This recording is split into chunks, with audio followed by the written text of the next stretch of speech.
Three, two, one. Good evening, everybody. It is Monday night. It's time for another late night comics with your host RDV and Ash. How you doing tonight, RDV? I am doing wonderful, Ash. Wow, great. Two, one. Oh, there's my iPad. I didn't turn that down. Um, the professional value, the the production values here spare no expense. I gotta tell What you. we actually heard was the other clone of you. He was doing the Ah, countdown. that's He my was off. variant. Your 8-second delay clone. I am drinking tonight a Me jelly too. bell. I'm drinking a Jelly Belly sparkling water.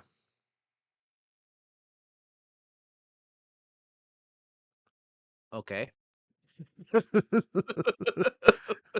No comment.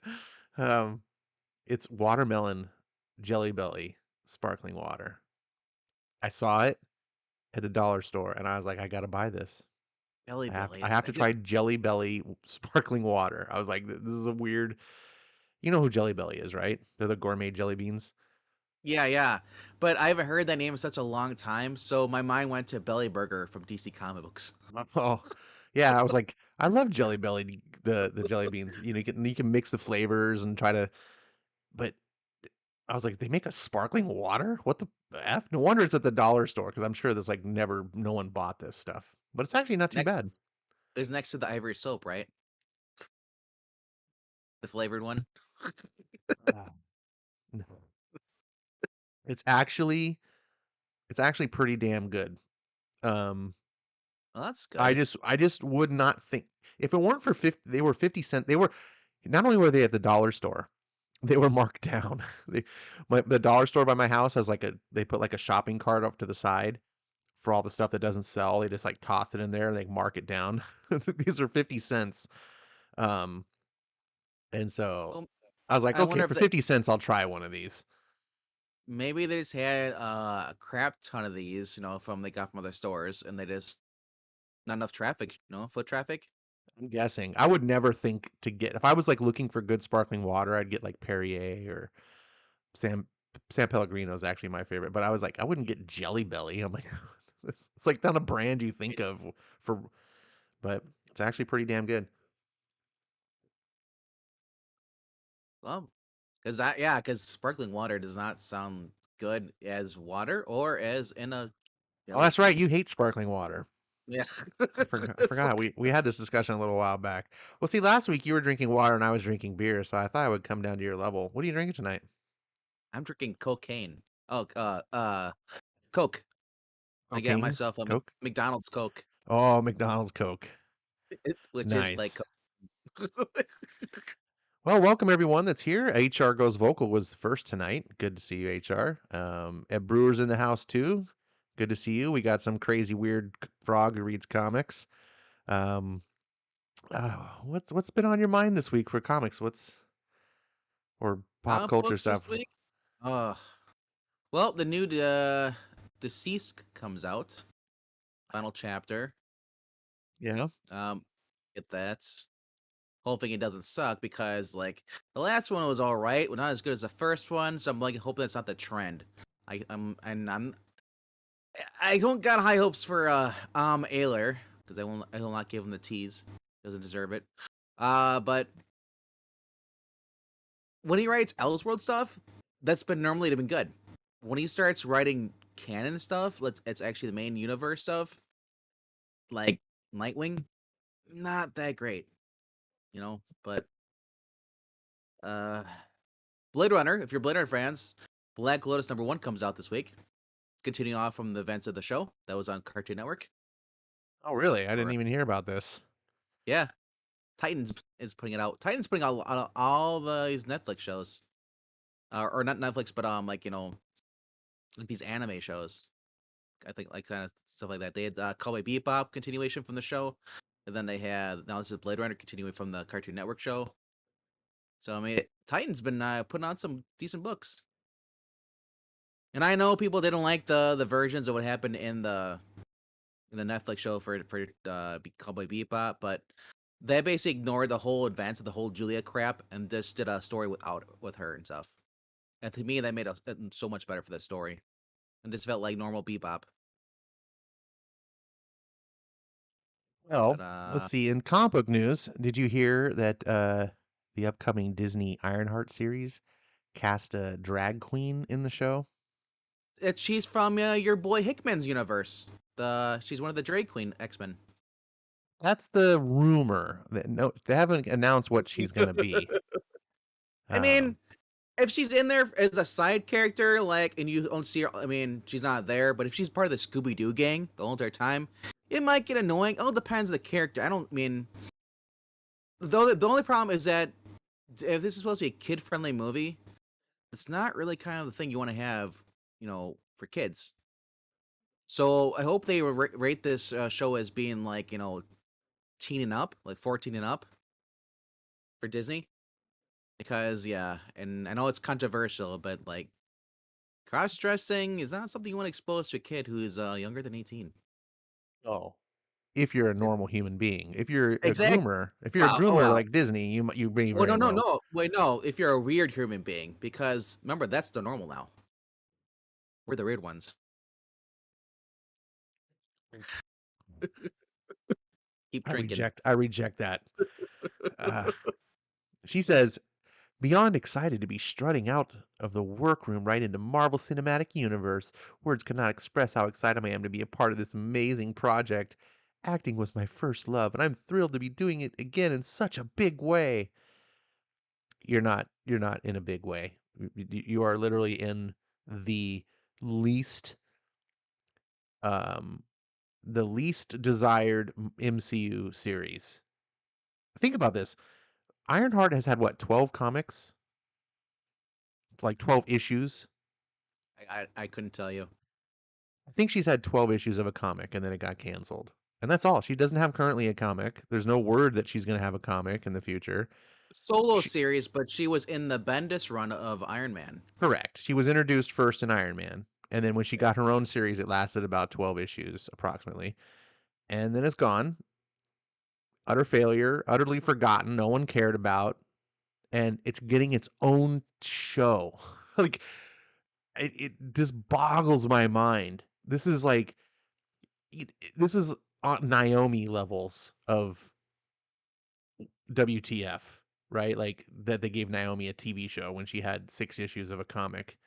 The funny thing was that the TV show wasn't offensive as I thought it would be. You No, but know, the thing is CW, you kind of expect that they're just gonna throw out whatever. But like but Disney, you think that there's gonna be like triple A, cream of the crop, right? CW's like, just give us any license, we'll take whatever, you know. So I don't I don't know.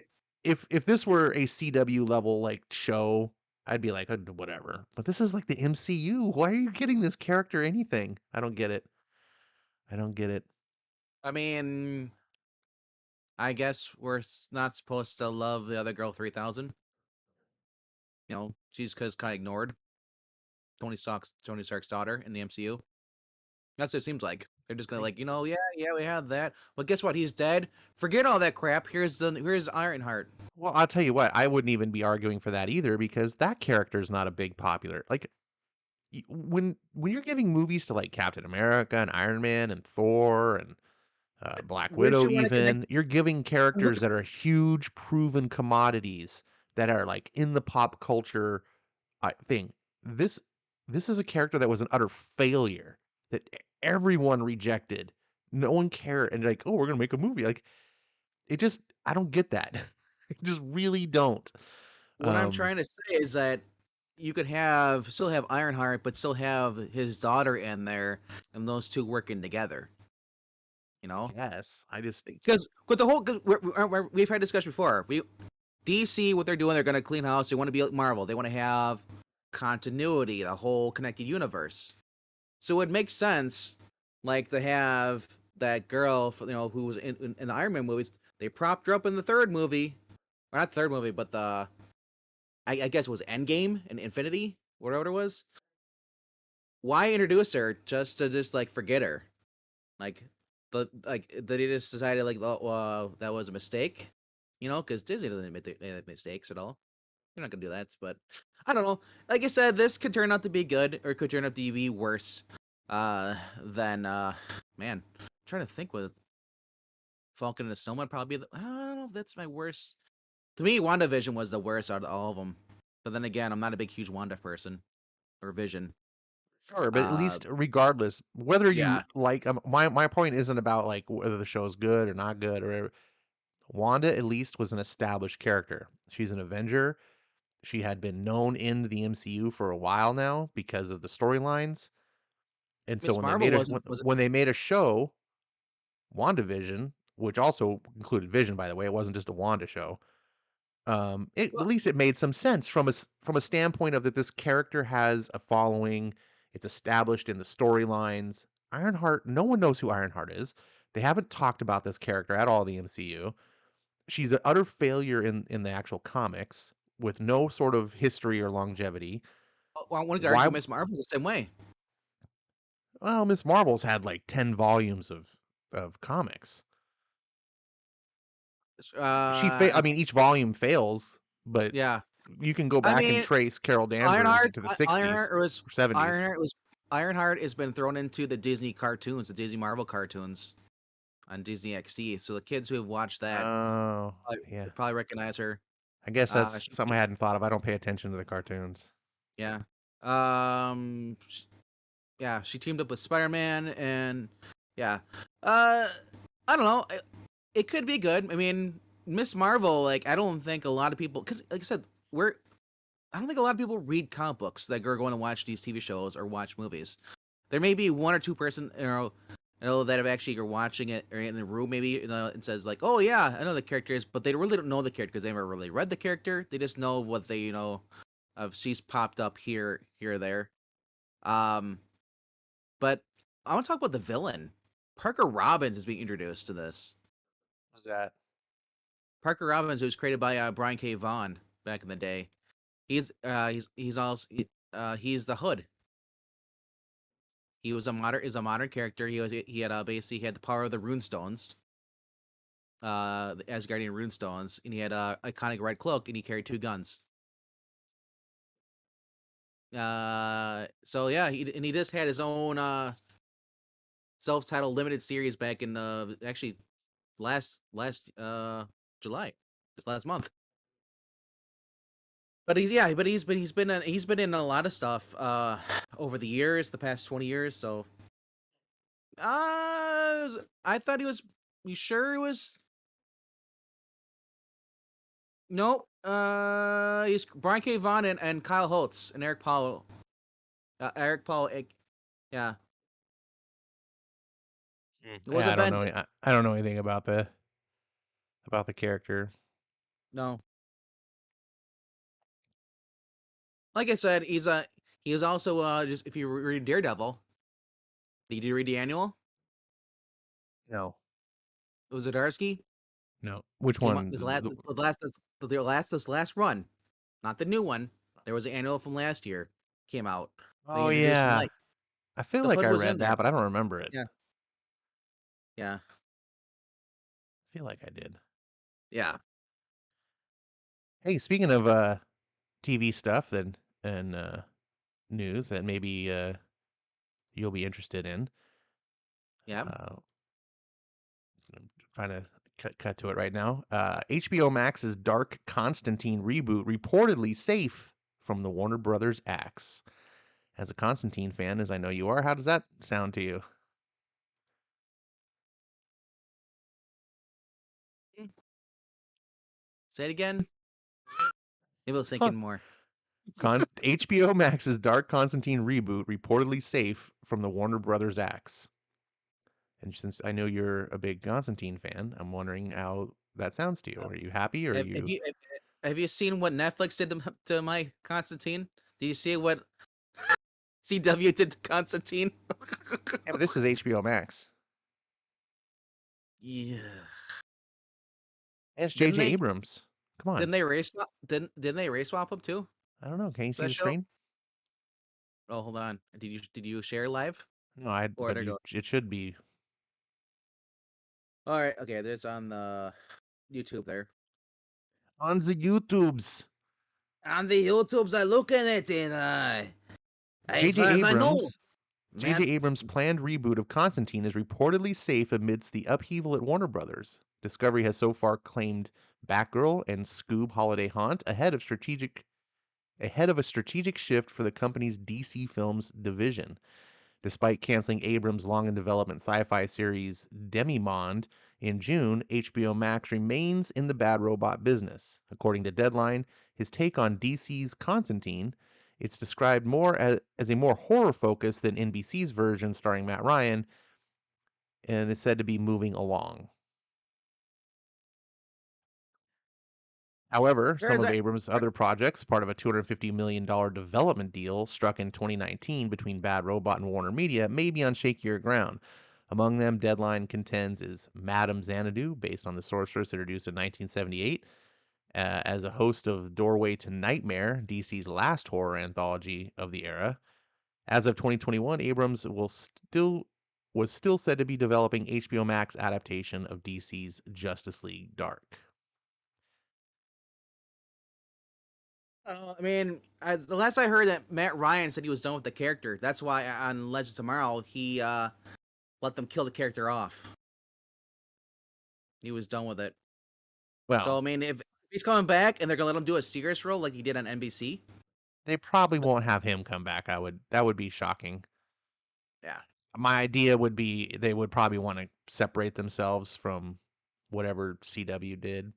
Even if the actor did a really good job, it's usually a good idea if you're trying to create a fresh cut to just not bring to go with someone else. And I think there's probably quite a few people out there that could do Constantine well if the casting is right.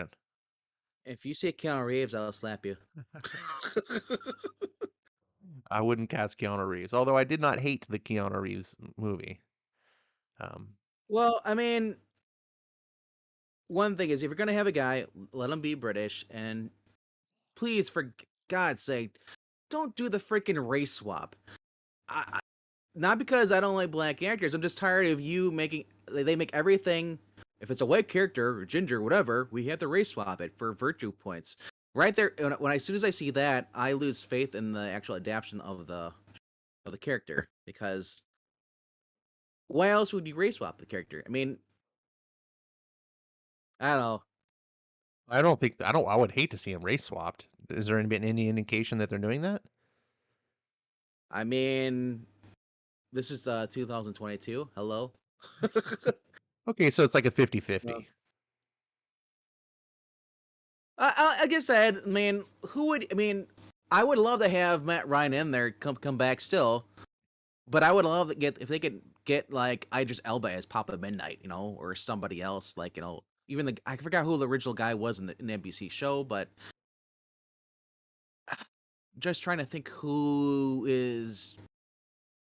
There's not really. I don't know. You have to get somebody new, somebody that's not been in anything before, you know, Yeah, I would agree. because I would go the on a big select. casting search for like UK stars, right, that aren't really known in the US.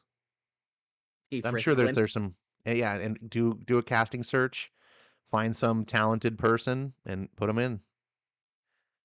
I think Trying to for think characters who. like this, you don't need big name actors. The character is what sells the property, right? You just need to throw in a quality actor. Um, That's the thing. Somebody was saying, wow, I'm looking at Google fan casting. Somebody has a guy who played Charles Xavier, first class, as Constantine, or Constantine, because that's apparently how you're supposed to pronounce it. But I don't give a crap anymore. who says it's Constantine? uh, s- it's been that in some of the shows. Oh, has it? I'll, I've yeah, never he heard of corrected Constantine. Matt Ryan character in the show, and then in the Netflix Sandman, it's Joanna Constantine. Huh. That sounds dumb. Yeah, I don't like it. and then in the comic books, they even did. You know, what would be great. Sean Bean. Sean Unfortunately, Bean. He's yeah, too old. Constantine's like 50 years old than he was Sean before. Bean's like looks like he's 70. It's like I agree. Sean Bean like 20 years Well, ago. Like Sean Bean from like do you ever see the movie Ronin? without Yes, sure. with Robert De Sean Bean's Niro. only yeah, Sean Bean's only 63 years old. Okay, okay, then make him the first to fallen. Make He him looks like he's 70. yeah. I'm just saying he's old. I love Sean Bean. Um, Constantine, whatever you want to pronounce it. You've heard it both ways now. He heavily drinks and heavily smokes. You're gonna look older. I was gonna say. Eric Breen Kai, is in the like, chat. oh, Good to see you, Eric Breen. He says, "Ye gods, Venkman was right." I don't know what you were right about, but I just wanted to oh, put that on the hood, record. the hood character. I Yeah. just wanted to put that on the record that Eric said you were right. Um, HR says, "What about the guy who played Eggsy from Kingsman, Taron Egerton? What would you think about him as Constantine?" How old is he? Because I don't want to go this. I don't want to do like these younger people as far as like Tom Holland. I don't want like kid Constantine. Egerton's too young, and I heard rumors that he's being cast as Wolverine, and I'm just like, what the f? speaking Daniel speaking Rad. of speaking of a character that needs to not be cast by a young pup, is Wolverine. Wolverine's like 100 years old. I don't know, man. Uh, they should cast Daniel Craig as Captain Britain. There you go. Suck on that. Jesus Christ, Captain Britain. So, He's got oh my gosh, somebody took Colin Farrell and put him mixed it with Matt Ryan's hair in the trench coat. They put his face over it. Matt Ryan. So you get Colin Farrell as a, you know, he's got the Irish accent. You know, is Constantine Irish? not really. He's like I think he's Scottish. I thought he was. I can't remember I thought he was what's. British. Yeah, but he's a mutt.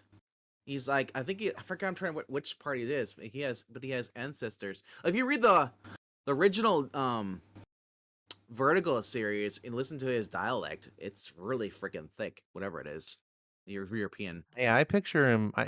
My understanding is he's British, very much like Butcher. Well, yeah. Um, yeah, we just need to cast someone. You know what I would do is you know what I want to see Constantine. I want to see um oh geez, Guy Ritchie do a John Constantine.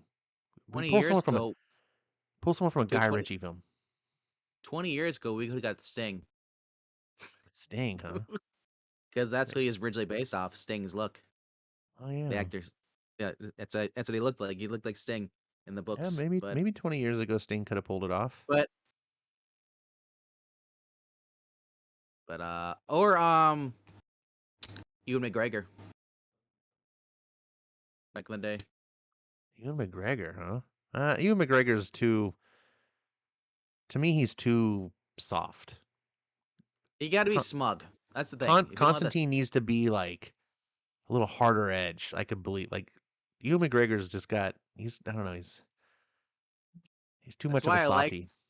That's kind of why I liked Matt Ryan's depiction of him Yeah. at NBC because he was pretty much like balls to the wall. He didn't give a shit. They even gave him like he had to go into this.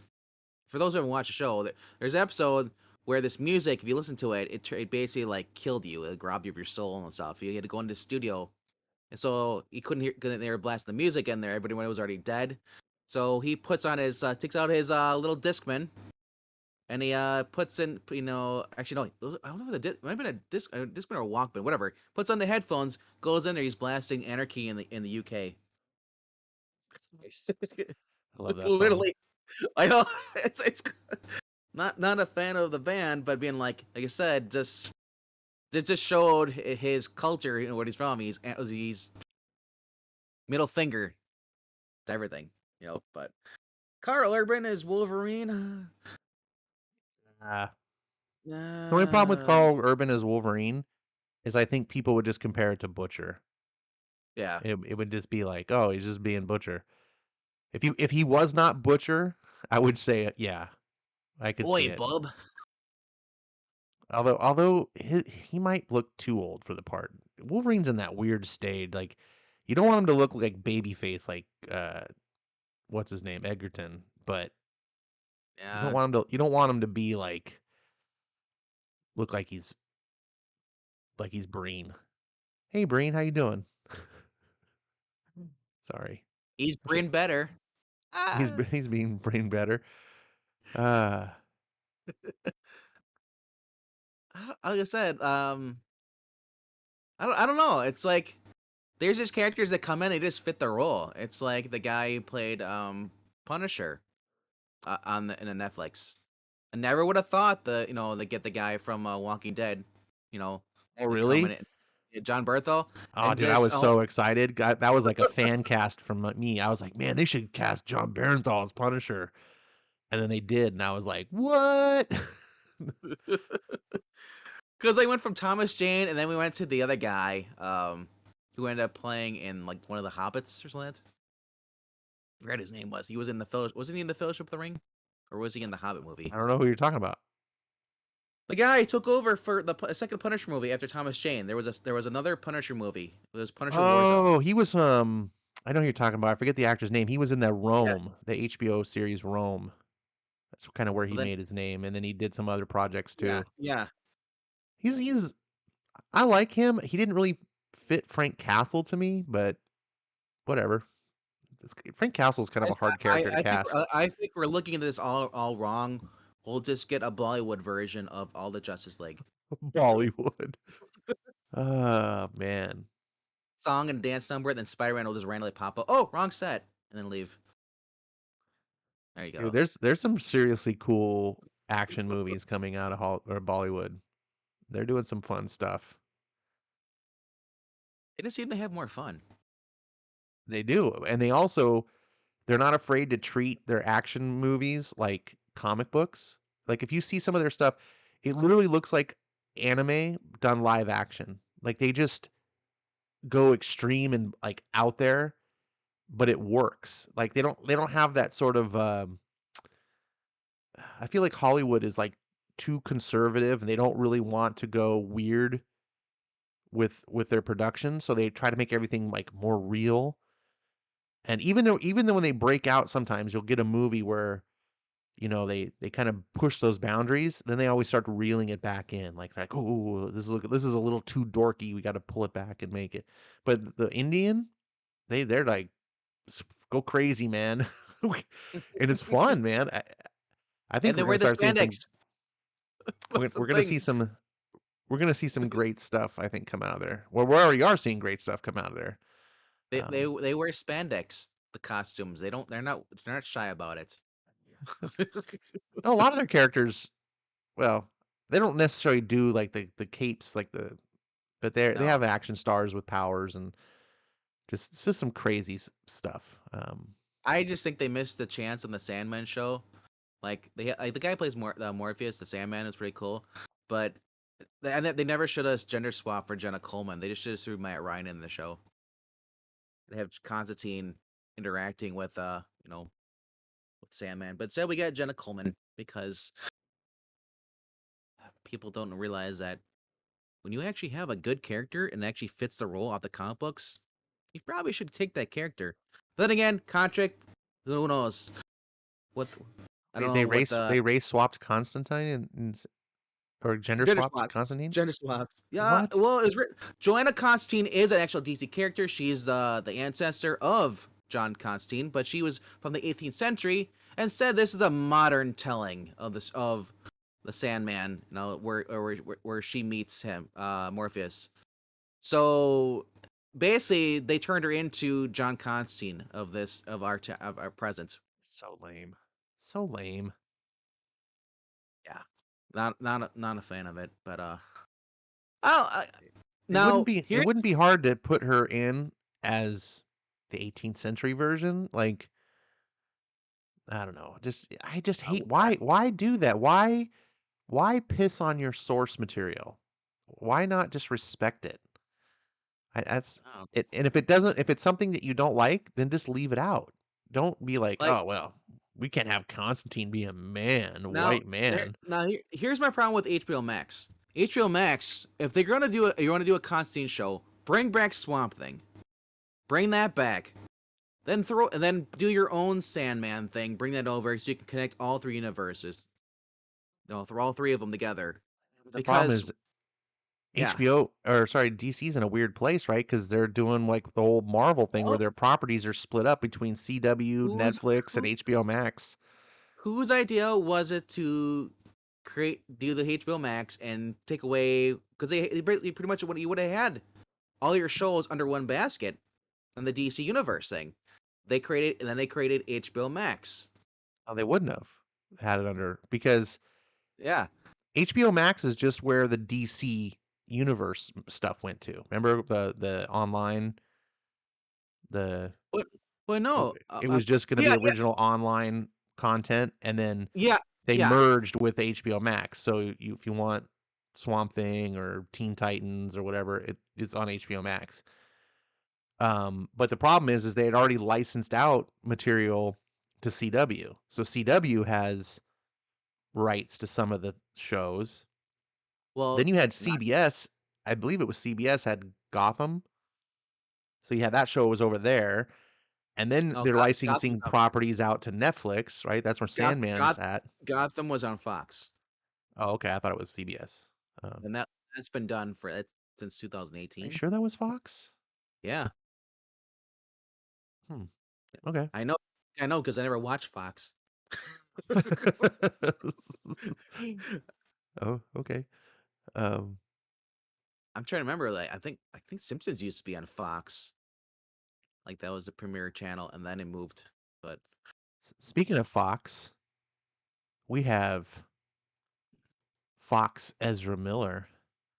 The Flash's Ezra Miller allegedly caught on camera burglarizing home. The Flash star Ezra Miller faces a felony burglary charge in a May incident where he allegedly is caught on camera stealing from a Vermont home. Um, Variety reports Miller has been charged with felony burglary in connection with an incident in the small Vermont town of Stamford on May 1st. Report State police reportedly received a burglary complaint from a residence on the evening of May 1st. While the homeowners were not present during the incident, multiple bottles of alcohol were allegedly taken from the home. After reviewing surveillance videos and statements from those affected, police determined there was probable cause to charge Miller.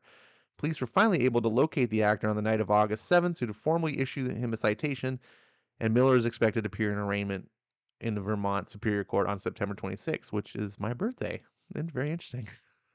oh, Warner Brothers Discovery is expecting to be announcing a lot of layoffs, massive layoffs. Yes. Look, Oof. we'll, I'm just saying, it's getting worse.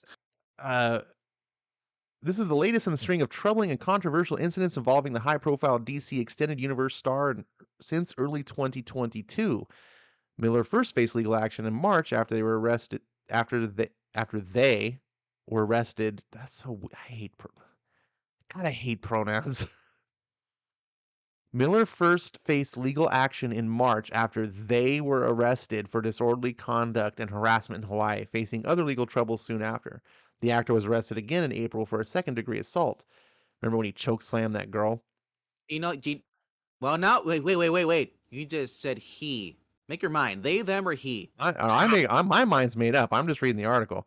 I, Since then, several look, other reports have surfaced alleged alleging Miller engaged in threatening behavior, manipulating a vulnerable teen, endangered children, and effectively turned an Iceland Airbnb into a cult-like commune. How many things can this guy do? And Warner Brothers just turns a blind eye. Meanwhile, Amber Heard gets in a domestic squabble with her husband and goes through a bitter divorce proceedings and defamation suits, and all hell breaks loose. Um, meanwhile, the Flash is out there just. Have you ever heard of so many reports of bad behavior from someone just go seemingly completely unchecked? why don't they just make him Constantine? He's a bad boy now. It's Maybe. you don't want this guy as bad, I Constantine. Come know. on. I just look, I don't want Flash to be ruined or anything. I really want these movies. I just this is it's so interesting to me that these things just keep happening and everyone's just like, oh, nothing to see here. So okay. Just it's like it's so weird. I mean, Roseanne Barr made one one tweet. Even forget what she said, and Oh, she got canned from her own show. This is Roseanne. I Like, can't believe that person said that. Uh, look, I'm not sure who's saying this, and I'm looking at the article. If you're on CBR, I'm not sure where you're at, but yeah, this is on CBR. yeah, yeah, who says it? It's really hard to intervene when someone has many resources. Ezra, when you're famous, people are less likely to say no to you. Um, yeah, greedy people. Those, I don't know. It's just that just sounds stupid. Like it's so hard to intervene. It's not really. Just get a taser gun. Hard loving. It is kinda hard to intervene, though. This guy is clearly protected, and this is like half a dozen, uh, things that he's done, that Warner Brothers is like, "La da da." I mean, seriously, when he choke slammed that girl, that should have been right there. Like, Warner Brothers should have, like, locked that dude down. They should have put him on, I don't know, some sort of You know, I'm contractual behavioral thing. Just be like, "We can't have one more slip up from you because this is threatening a you, potential billion-dollar franchise." I'm just waiting until he like has sex with a donkey in front of a room full of children on nationalized television, and they say this is fine. Like Ed literally, Ed Brewer this in guy. chat says, "I wish someone would just give Ezra a chance." I'm giving it a chance to step down and leave. Uh, Like literally, this is just screaming for like our world is becoming like primed and ready just for Punisher to take over. We're gonna have vigilante soon. I just poor Ezra, just no one ever gives him a real shot. Not yet. Uh, Piss off one of the dads, he will get a real shot. oh my goodness. Jimmy's in the chat. He says, "What's good, everyone?" You always got to make sure you recognize your Jimmys. They'll get upset. I only recognize the vlog, Jimmy the vlog. You only reckon that's Jimmy. That's Jimmy the Vlogs is in the chat. Yeah, that's the only one I recognize, Jimmy the Oh, okay. vlog. The other guy, he's quirky. I don't like that. Yeah. So Uh, any other pop culture, comic, geeky news things that have been on your mind? I don't want to say it's well, like pop culture, not really geeky. Olivia Newton-John passing. Oh yeah, rest in peace.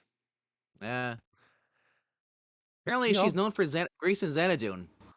yeah, she's known for quite a few That's things. but that's what everybody's been saying. Iconic star of Grease and Xanadu. But she also she had she's a multi Grammy award singing, singer. I know I've watched her songs. Her biggest hit was actually Physical. It's actually like a really funny video if you watch it. I mean, if you notice that there's anybody in there other than her in the tights. Ooh. Um, yeah. I did they even say what she died of? Did she have a heart attack or would she have cancer?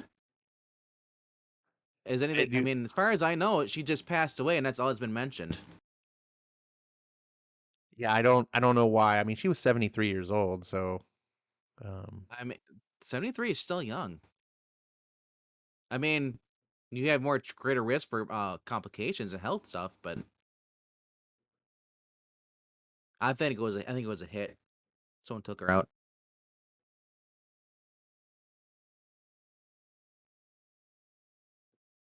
hmm. I don't know, man. It's just all the good people die young. I noticed that. Ed Brewer says she had cancer for years. That sucks. Oh, okay. Cancer's a bitch. Norm Uh, Macdonald had cancer for years too. I never knew about it. yeah, Same with I don't think it's what was the things other guy? people don't really talk Gilbert. about it. Well, apparently Gilbert Godfrey was sick too, and that was I guess it was public knowledge, but I never knew it. Yeah. Well, rest in peace, Olivia. Um, Yeah. The other thing that popped up that was brought to our boy Zach Richmond is he had said that James Gunn was answering questions on Instagram, and one of the questions popped up was favorite comic book series that you have read lately, and his answer was Ed Brubaker and Sean Phillips' Reckless series. So good. yep. That's good. I'm glad Zach is finally coming around. Ooh, that's another thing we should talk about. With Walter Hamada leaving, will James Gunn stick around because those two guys are friends. Walter's the one that got him into doing the Suicide Squad movies and Peacemaker. I wonder I doubt if it. there's a future for Peacemaker or Um, any Suicide Squad stuff. there might be a future for Peacemaker. That was a good show. Um, True. and I don't know. I wonder I how don't know. many It good sounds shows like he grabs. it sounds like they're going to completely reboot the DCEU. They're just going to start from scratch. Um, and it sounds like they're going to use some of the same actors. I don't know how that's going to work, but because I've heard that they want to keep Jason Momoa as Aquaman, and I've heard Yeah, rumors that Cavill will continue to be Superman,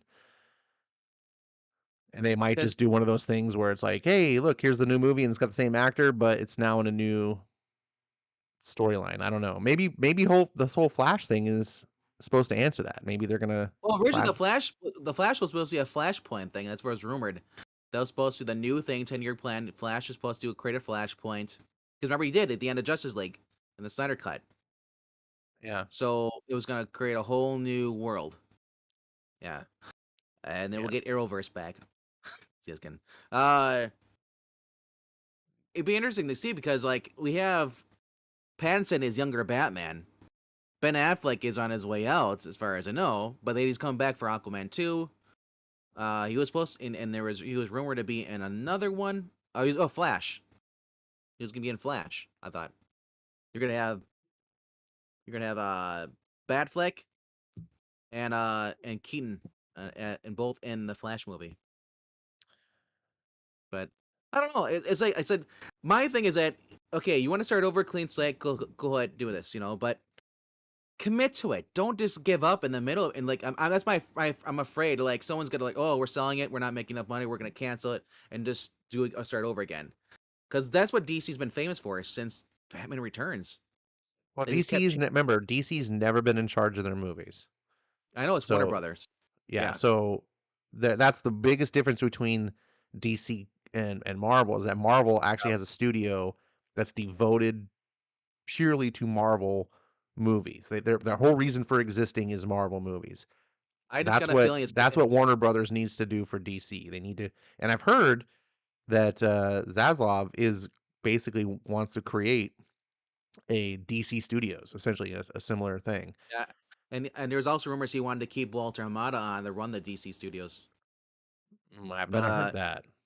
yeah, well, that was an article that was in the Hollywood Reporter a week ago. Mm. And then but in another article from Hollywood Reporter, Walter and Mata had said that he was after Black Adam, he was out the door. You know, but I don't know. Like I said, if you start over, like I would hate. I think it would be dumb because you have Shazam's doing really well. You got The Rock is is Black Adam. I mean, I can't see a Rock movie bombing. I, Yeah, I mean, The Rock is known for bringing in money. revitalizing franchises. I mean, look what he did with Jumanji. the Fast and the Furious.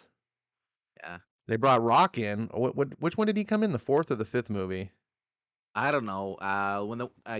There's been so many of them. I think it was the bank vault one. The one they're I can't remember the tank. Can't remember which. I think it was the fifth one that he came in on. And ever since then, man, it's been like $1 billion franchise. No matter how dumb the movies look, they just keep raking it in. Um, we'll get this last story. We'll talk about this, and then we'll get into the boys. Um, so this is Warner Brothers to enact 10-year plan for DC films. We think we could make it better. This is from the Wrap, and what they're saying is just days after killing a nearly completed Batgirl film, Warner Brothers Discovery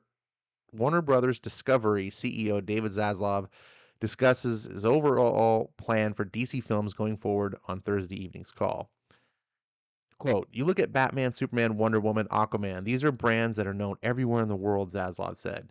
And the ability to drive all those all over the world with greater story is a big opportunity for us. We have done a reset. We've restructured the business. We're going to focus where there will be a team with a 10-year plan focusing just on DC. The CEO added that his model for how to run DC going forward is inspired by how former Disney CEO Bob Iger and former Disney Chief Creative Officer Alan Horn empowered Marvel Studios president Kevin Feige to build a Marvel Cinematic Universe.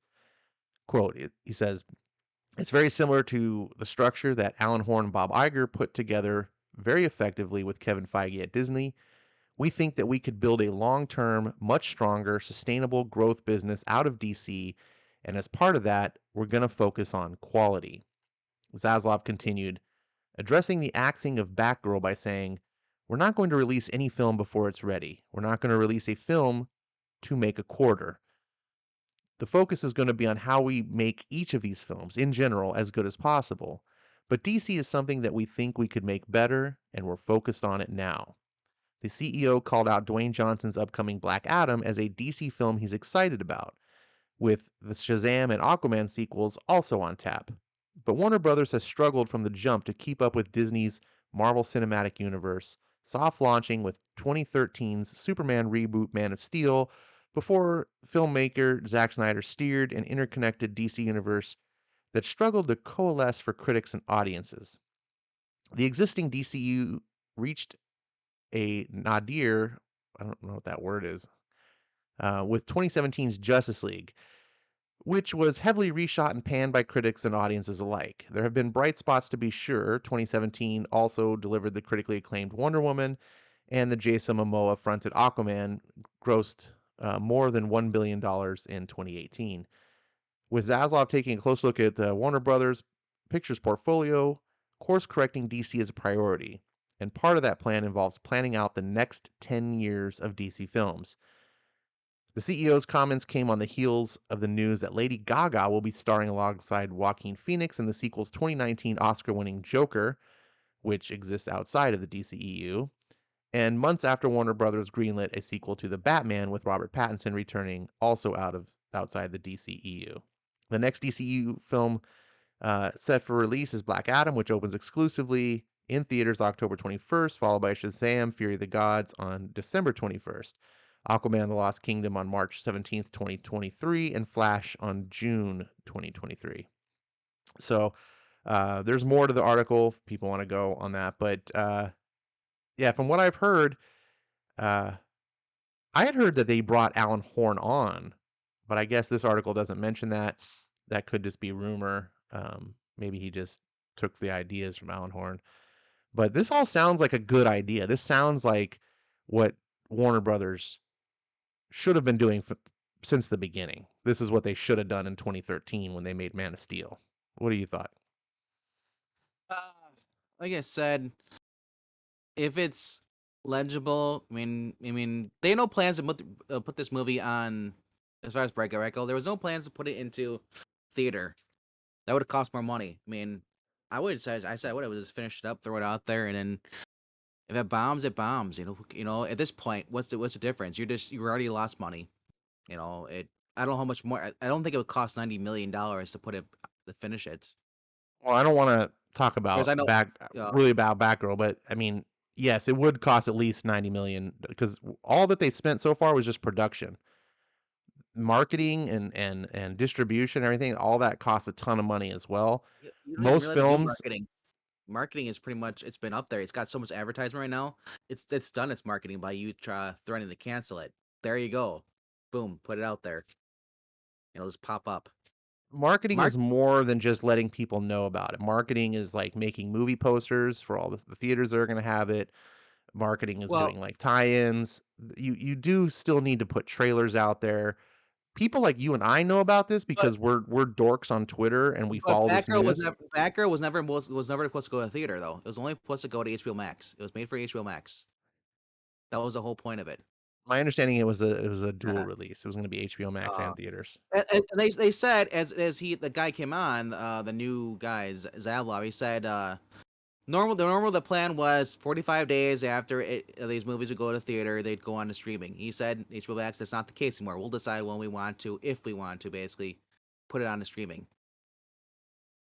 So if you have HBO Max and you're expecting these DC movies, the drop on there, your best bet is not to wait for that. Go see it in the theater or go buy the DVD because it may take a year or two. Depends.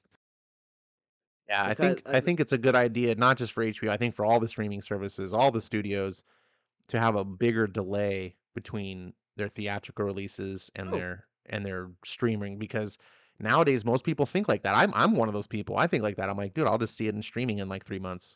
exactly. See, I mean, which is smart. I saw the Batman on HBO Max. I saw it like it came out this year, and I saw it on HBO Max. I think in Oh, May.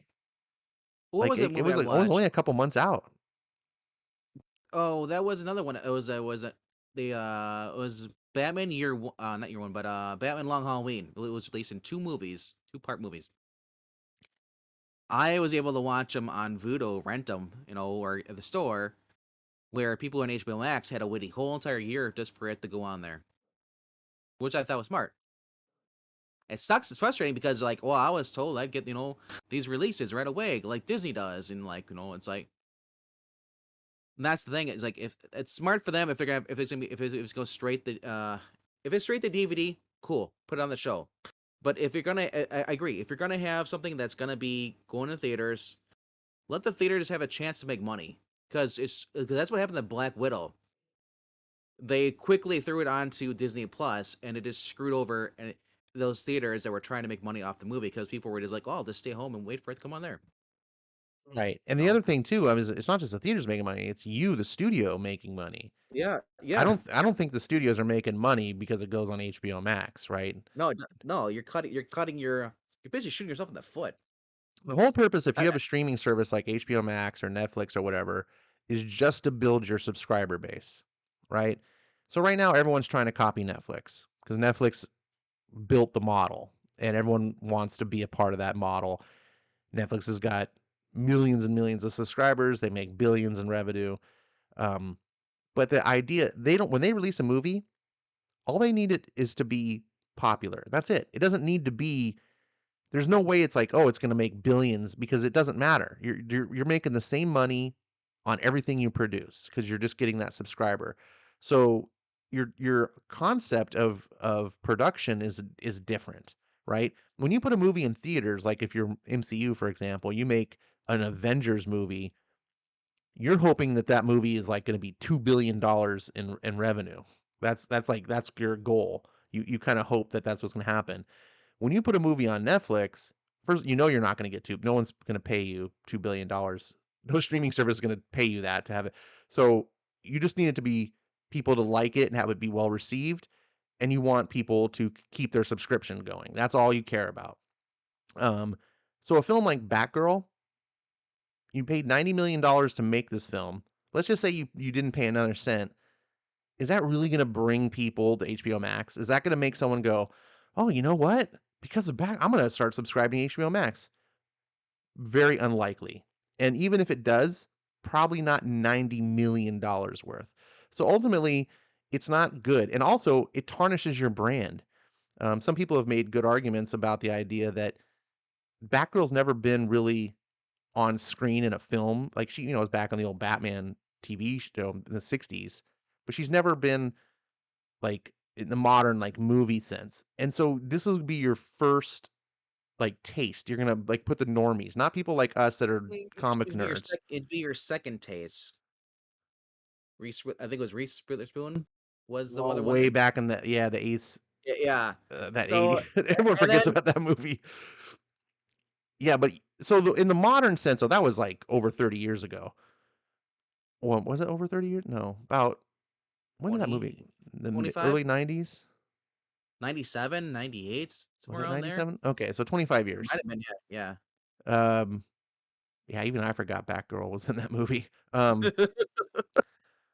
My point though is you don't want to tarnish your brand, right? You don't want people to go, "Oh, that's what Batgirl is," and then when you make your another future Batgirl movie and you're going to make it a AAA title, you've kind of soured it. This is the problem that MCU is facing right now with X-Men and Fantastic Four Well, because Fox my thing sorry, real quick. I'll just Fox say real quick. stain Go let me ahead. finish my point. Fox stained the properties so bad that MCU has a very big challenge in re-releasing Fantastic Four, or sorry, creating new Fantastic Four and new X-Men, and getting past the concepts that all the normie audience has that's been created for them by Fox.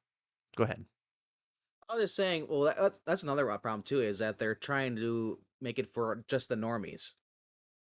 That's why I never really cared for the MCU because it was aimed towards the people who don't read comic books. All the movies should be Uh, aimed towards people who don't read comic books because it no should one it, reads it, comic books. it should be aimed towards everyone, right? Yes, but I'm saying everyone is Yeah, 99% of the people that are going to go see an MCU movie don't read the comics.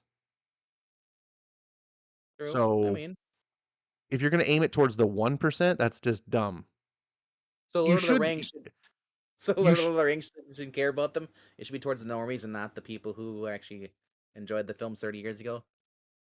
the people who enjoyed the films 30 years ago are the normies. That's why they made billions of dollars. My Yeah, point Peter. though is you should respect the source material because the reason you're adapting it is because the source material was popular amongst its audience. If you Right. Well, decide, "Oh, we don't like this material, we're gonna change it all up," that always goes bad, and it's not just for well, comic books. I hear what you're saying, and I hope that's the case. Not that they just do release again, an even worse stuff, the new stuff, and it is just as woke as Marvel.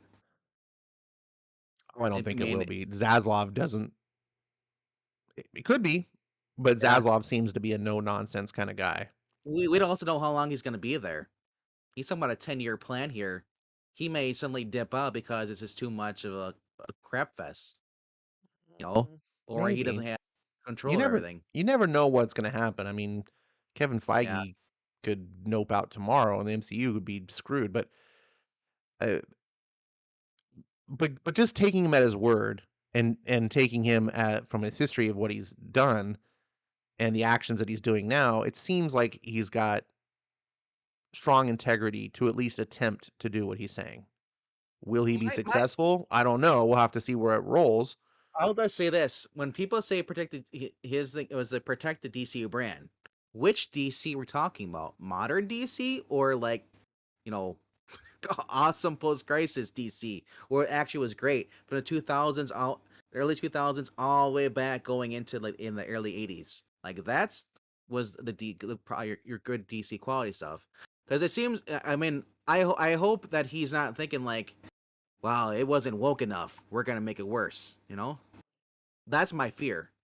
I don't know. Part of the reason my understanding is why Batgirl got canceled and also Scoob and some of these other projects that will probably be announced on the chopping block soon is a lot to do with their wokeness. Or maybe he's can be a more conservative person, leaning more central.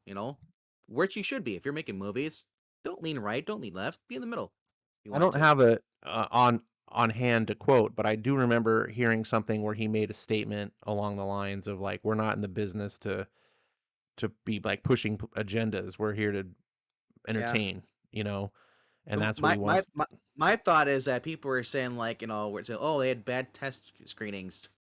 Maybe because it was conservative. I think it had bad test screenings probably because it was bad. It looks We'll never terrible. I we'll mean, never know because I've never met these people. I don't know if they exist. I'm pretty sure if the movie was stellar and awesome, they wouldn't be shelving it. So that just one of those things that just doesn't happen. Well, I'll just say is, you want to scrap everything, go ahead. Just keep Shazam, keep Aquaman, you know, and keep They may be gone. I bet you Aquaman is gone after this. Everybody's gonna like, oh, Fire Amber Heard. Guess what? They may keep her on. Who for all you know, or you could get rid of Jason Momoa altogether. Go do what Marvel does. We want a 15-year-old Aqua boy. No, I've heard that they want Jason Momoa, and this is the conundrum that Yeah. DC is in right now because they've got some big failures, right? They want to sweep projects like Birds of Prey under the rug and just be like, forget about that film. They How dare you? That was a perfect film. but You Aquaman was a marvelous success, and I don't know if you can recreate the magic that they did. And I think Well, Momoa did a fantastic job. I think they want to keep that, but do you just if you scrap the entire DCEU, you lose the good, right? yeah. Cavill, despite whether you like the DC Superman movies, um, the Man of Steel and Batman versus Superman, etc. Despite what you think about this movie, Cavill was a good Superman. I would keep all the actors, but I would just like I would keep if my only thing I would change with Cavill is whatever Cavill, whatever you want to. You've heard it both ways now. Uh, make his Superman more inspirational. Make it more lighthearted. I agree. It was way, way, way too quickly rushed in that Man of Steel toward the end. All of a sudden, he's got to kill somebody. It's like you should be like they should treat him like you would, try to make him real, like a realistic character. He's a comic book character. This is on Yeah, TV and a thing. Don't make him realistic where he's forced to kill because Superman does not want to kill. Uh, he killed Zod in an alternate universe Zod in the post crisis in the back of the day. I think either John Byrne or Jerry Ordway wrote this, and he was so tormented that he developed a split personality, and he eventually left Earth. I agree. I think the Don't. the idea of trying to make Superman more relatable is a bad Ugh. idea. I think to me, like what I discovered I love about Superman is that he's not relatable. That I look at No. him and be like, dude, I can't be like you. Like you're a real hero. If I were me, I would kill Zod, but you won't because but he does, and that's the problem. Like the idea that he is not like us. He is like us, but also not like us. Is that's what makes him an aspirational hero. And Well, unfortunately, I that think a lot of the people making the DC movies, they don't understand aspirational. They understand the Marvel characters, which are more the realistic hero. dude, I liked Burns' version where he went to his parents for advice, and he's like, "Well, thanks." They give him advice, and he's like, "Well, that's actually what I was thinking as what I should do," and they help reaffirm what he originally was going to do. It's not that he's just listened to them and then ignores what he wanted to do. Like they were a crutch, same, and that's what Lois was in his marriage, in with they had what was it called? Not Super Sons before that, the Tomasi run, like he would confide with Lois if he's having issues, and she would basically talk him out with it, and it'd give him it'd help him relax. Mhm. No, I That 100% agree. that's what you should have if you have that. It's not where like in this he was just like quickly running. He had Lois. Did she even know he was Superman? Or actually, did she know he was Yeah, in the yeah. first movie? Towards the Oh, end, and right? no, No, I can't remember if it was the first or the second movie. versus Superman. She found out. Uh, yeah, I can't like remember. it just Does felt like it was just so rushed to have Zod quickly super show up there. rushed. I was like, let him go around saving people, like doing what Superman does.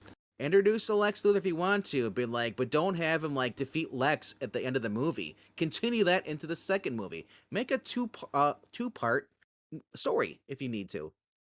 I think there's a challenge in that because I think a lot of people, or sorry, like the studios, they feel like people aren't going to be bored by seeing things that they've maybe have seen before. Like I think one of the challenges that we're going to be facing in if they reboot the DCEU, hypothetically, we don't know how it's going to be done, but let's just say that they don't bring Cavill back. They just do a whole new Superman thing. Are we going to do a new origin Superman movie, or are we just going to have a movie where there's just Superman? And in my opinion, every story needs to have a beginning, right? And if you're going to reboot the DCEU completely from scratch, which I'll be on board if you're going to do it, but if you don't want to reboot the like tell the origin again because like people have seen it, but they haven't seen it in the DCEU. I want when I reflect back on the DCEU, same with the MCU, I want to see the origins, right? If I go back and start MCU from scratch and I go the first movie is Iron Man, I get to see Iron Man's origin. When I watch Captain America, the first Captain, I get to see Captain America's origin, and the whole story has beginnings, so that the ends matter. And this is going to be a problem that the MCU is going to face, both when it eventually reboots some day down the road, and or when they introduce Fantastic Four and X-Men. Are we going to give origins for the X-Men and Fantastic Four? Especially Fantastic Four, right? Because they've had two origin movies at Fox. You can have a third one now at Disney. And I have a feeling that they're probably not. They're just going to throw them in there and be like, everyone knows who the Fantastic Four is. And I'm like, I Well, think that that was a problem. I think that like with Spider-Man, they didn't give him an origin. They just here's Homecoming. Here's just Spider-Man. Everyone knows who he is, and we're like, but we don't know who he is. And apparently, well, he if works with Iron if Man, if, and this if doesn't you're make gonna do sense. an if you're gonna do an origin, limit it to 10 to 15 minutes of the movie, and just have a flashback memory, and that's about it. And then it's like or a recap, like Superman and Lois tackled this in the TV series. Well, whether people like it or not, in the CW, how they recapped how he met Lois, and it was like within like 10 minutes, and then you're back to present, where he is now. Like that's you don't need to like if you don't need to have the whole like half an hour. This is from Krypton, and then like we did that with Christopher Reeve. If people want to know the origin, go back and watch that movie. Or I look don't up. know. We have I think we have, we have access to Google. Tells you the origin stories. It's like really I like don't. But see, I don't mind watching the or if it's done well. Even if I already know the origin, you tell me the origin again. the As long problem as is you that do the it origin. really well, Yeah, I'll be gripped. The the best pro- part of Man of Steel to me was the first half. The whole yeah. origin of Krypton, like where he came Well, that, from, growing up on the farm, that was all awesome. As soon as they went away from that and went to fighting Zod, I was like oped out. well, that's the problem though. If you drag out the origin story, you cramp everything else into limited time space. I don't know. And I'd rather have more of. I would have rather had that first half just be the whole movie than the second Yeah, half. well, I yeah, it just that's what don't you remember in Christopher Reeve? The first like 10-20 minutes was him as a kid growing up, him as a teenager with Lana, and then they did a time jump. And he left, and then he basically went to, and then he arrives at Metropolis, meets Lois. I think that was well paced out for that first movie. And I just don't think they'll ever do that again. But who knows? I can be proved wrong. I've been proved wrong before. well, I mean, everyone's got opinions, right? Like that's the whole point here, just discussing and seeing how what people's different takes are. I'm curious to see if anyone in the audience has any opinions um, on what would be the best thing to do. I think they're in a bad situation. I don't think there's a perfect win-win, right? If you just start completely from scratch, then you're going to make some fans disappointed. If you carry on from what you already had and try to mutate it with Flashpoint, some fans are going to be disappointed. If you reboot it without an origin, some people are going to like that because they don't want to see more origin stories. Then there's going to I'd be start people like off. me I who want to see origin stories. I would do the whole movie just being him as Superboy. Then the next movie, he goes to Metropolis.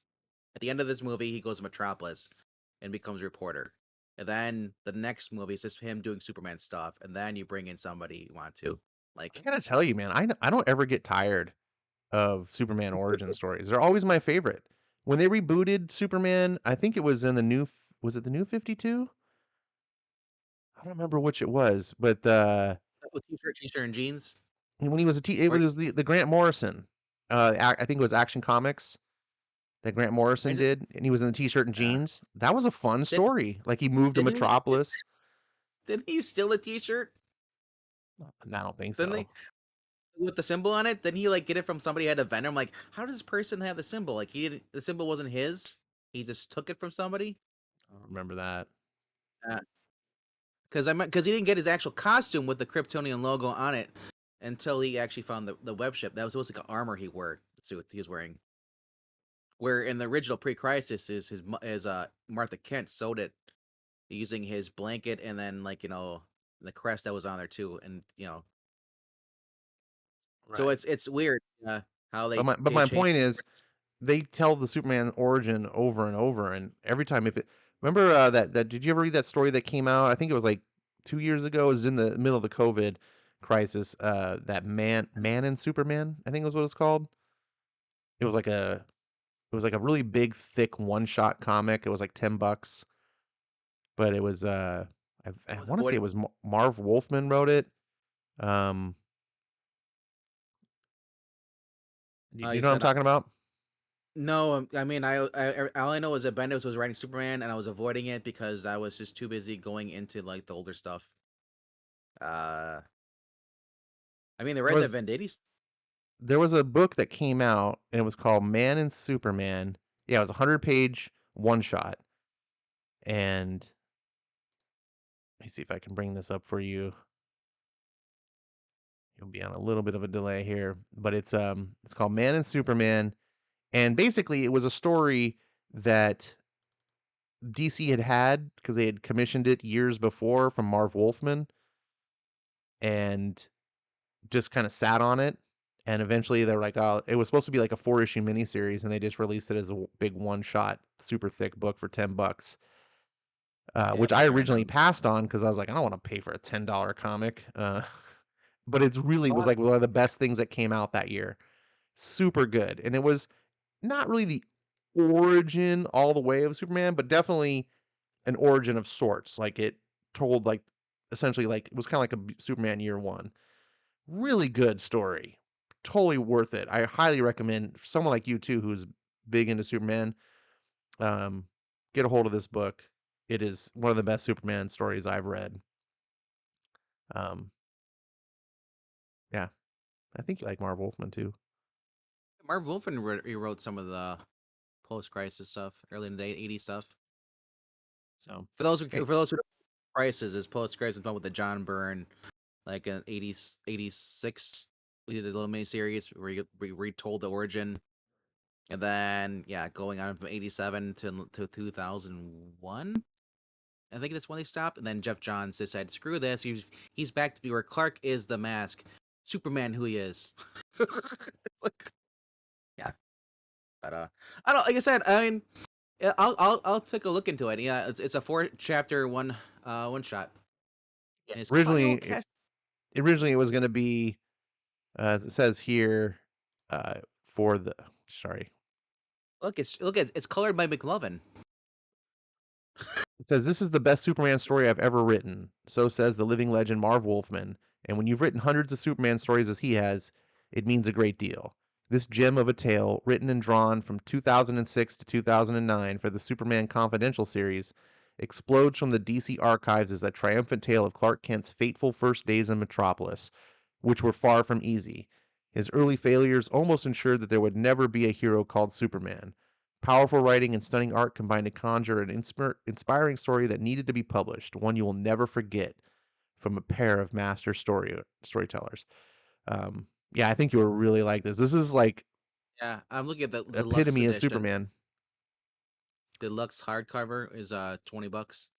Oh, okay. Well, I don't know if it's hardcover though, but it's just oh, no, it is hardcover. I'm looking at the it was released in December of 2019. Yeah, Goes in yeah. however you want to get it. I picked it up digitally. Um, it's just a great read, and I'll it's probably like I pick said, it it's up about 4 issues. yeah. Yep. That's why it's yeah. So That's why it's speaking of issues, we should probably get on with our reading club that we do. wait. Do we actually review anything other than the comic book news first? Do you want to review something? What do you- Uh, I don't know. It's getting kind of late. It's past my bedtime. Oh, Then we go definitely ahead. should get on with the boys, unless you need to put it off. I don't like boys, bro. Yeah, you do. Let's get- Shh. Come, Marcella. I got some Skittles. Guys, want some popsicles? Well, it's a Speaking of long a time fantastic coming stuff, getting this far. We should probably not babble on so long about stuff before we get here. But we do like a weekly reading club here where we read comics and talk about them. It's not so much a review, but just more of a fan thing.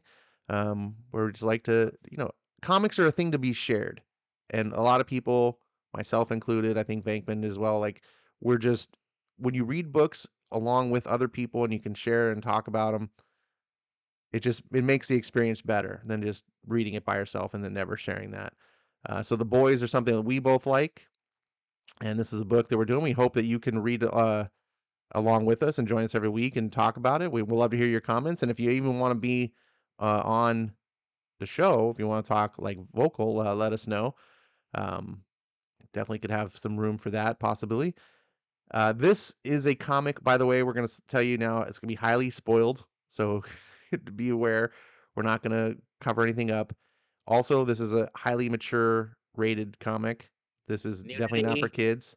language, gore, Language, gore, lots of, well, not sex. lots of sex, but it has sex scenes. Um, it's about R rated, about what you'd expect in an R rated movie. It's definitely not porn. Why are Um, 17? they don't show any body parts other than breasts. It's PG-13, okay, guys? It's little. No, this comic in particular, tonight's book is not PG-13. Well, I So mean, for the language makes it rated R. there's a couple scenes in here that are Yeah, but I've watched movies like The Grudge and all the stuff they have and stuff that there's a lot of movies that are PG-13 that have like nudity and stuff and all. just a little bit more than just nudity. Well, you'll see. This is pretty crass, pretty crude. If you have a If sensitive palate, be yes, be I recommend forewarned. This is the trigger warning if part of the show. if you don't want to look at it, just bury your head in the couch. Oh, oh, oh, yeah. You got that one. Oh. So I just want to say that because I know some readers have more, I don't know, more PG tastes. Let's just say it that way. So I don't want to shock anyone and just be like, what the hell is going on here? Um, so we'll get on with the show. This is Eric's favorite portion because he does like all these nasty scenes. He's Um, not even awake. He's sleeping. yeah, well, he'll stay up for this. This will get his heart pumping. So this is called uh, "Good for the Soul." It's the third story arc in the boys, which, as we've talked about before, is very much different than the TV show. That TV show, of course, heavily borrows from the comic and uses certain themes and storylines, but mostly this is a big difference. Um, this is written by Garth Ennis and illustrated by Derek Robertson. And before we totally spoil the storyline, what did you think about this compared to the previous story arcs? Uh, Heavy on the dialogue. Really, really Yeah. heavy on dialogue. Um, a good chunk of the story is with Huey and what's her name? Annie developing a relationship. That was what this basically the three issues were. But there was some other stuff in there too. I'll just say, run, Jamie, run! God. This one I found. Um, sorry, this isn't the Yeah. third story arc. This is the fourth story arc because the last one was two. So this was one of my favorites actually. Not much happens in the form of like action Yep. and intrigue or anything like that, but I really liked this story arc because it was very character driven, and I very much like that. Perhaps that's why I like origin stories. I like And character development. it started relating more to the show as far as the couples or possible couples. True, although I don't really care about that. Well, Um, I like the fact we got to see more of a different side of Frenchie, more than I'm used to on the show. yeah, Wasn't it? I treat these as separate animals. Oh, I throw them on one cage together and watch them fight. I know you do. You should- um, I really enjoy character development. And that's one of the things I enjoy with stories is seeing characters' motivations, seeing how they act. When you can write characters well and make me care about them, that makes the stories. You can just have characters doing pretty much anything at that point because I care. If you have just action without actual characters, then the action's just boring to me because I don't care about the Uh, characters. a lot of character development in this in the boys, even including the director of the Madam Secretary. You know, so yeah, let's jump right into it. Let's go balls deep. Let's go. You just had to say that, didn't you? So the story opens up with Annie, and she's going to the church, and I really kind of appreciated this part of her story. We all know from the show that she's, Yeah. comes from a Christian background and stuff here, but the way that she's portrayed in the comic, me felt more authentic. It felt more that she really was a believer and not so much like someone who was just sent to Christian camp because her mom, and like was just going through the motions. It really felt like this was something that was in her heart, and it made me believe why she is not like the rest, because of that. And I just kind of respected that, because this is a book basically of scum. Everyone in this book is pretty scummy. So Yeah, it's kind of nice to know that the author who's writing this isn't just writing this to bash Christians. That's another thing I was shocked. I was like, wow, this is such an offensive book. But they don't like it didn't become like, oh, she's a Christian, just like F you God and all the other crap like that. It just shows someone who actually is relatable. People who bad things happen to us, and then we question things. yeah, very So, much. I really liked so how, actually along that lines, because I was thinking that initially as I was like, oh God, here we go. It's like you're gonna have the but I started to really I was like, you know what? Annie's like the best person as far as I'm know, because I can only know the show so far and the books up to this point. She's like the best person. So Garth is essentially writing a story where the best person in his universe is a Christian. And I was like, yep, I kind of respect that because it's definitely not what you would do if you were trying to bash Christianity. You would be trying to paint them as hypocrites or doing different things. Uh, exactly. and so I did like that. We get a funny scene at the comic book store, um, where they just Garth Now gets this to just make fun of comic fans and comic book store owners, and it's just Have you ever witnessed this before though? What happens in this where this the guy screams at these kids who've been there for 30 minutes, and they're all I always see is him kind of flipping through the book and talking about stuff. The guy is so irritated, and he's like, "This isn't a library. If you want to read books, you pay for them first." And he just yells when to get out there. Even Huey's like, "What the hell, man? Like, there goes your customer base." well, I've never experienced this in firsthand at all. Now, if this you're this reading is touching the this is books, in New York, yeah. and New York is much more of like a rude culture. I could definitely see, this is how people talk to each other in New York. Uh, there's, and same with Jersey too. You live in Wisconsin. I'm sure people are just a lot more cordial, We have um, guns. when you have guns. So we're kinder to each other. But yeah, I mean, it's definitely hyperbolic. It's definitely taken to the extremes. It's everything about this comic of the boys is um, this is, and they talk about too that this store is really kind of a front. They mention they're like, we don't even really need customers. We just have to, you know, because Dude, I thought he was Huey even says, you yeah. ever think Giuseppe might be a wee bit blasé about your customer base? Well, friends we got, you ain't got to do a whole lot of business to stay in business, if you know what I mean, right? And I think that's kind of funny. I don't know if it's an allegory to the actual comic book industry or if I'm just reading into that because I feel like that's how Marvel and Remember, DC are. They're like, well, this we're was this was Disney's floating us. 2007. This was 2007. A year, I think. I'm not sure what year this is a issue. Well, this could have came out 2008 with the first Iron Man book or movie. Oh, it's But Disney didn't. But Disney didn't get acquire Iron Man until after like 2009 is when they got a hold of everything. Disney bought out Marvel in 2009, I think, because I think Iron Man was the first one, and then the rest of them were. I don't know. It's beside the point.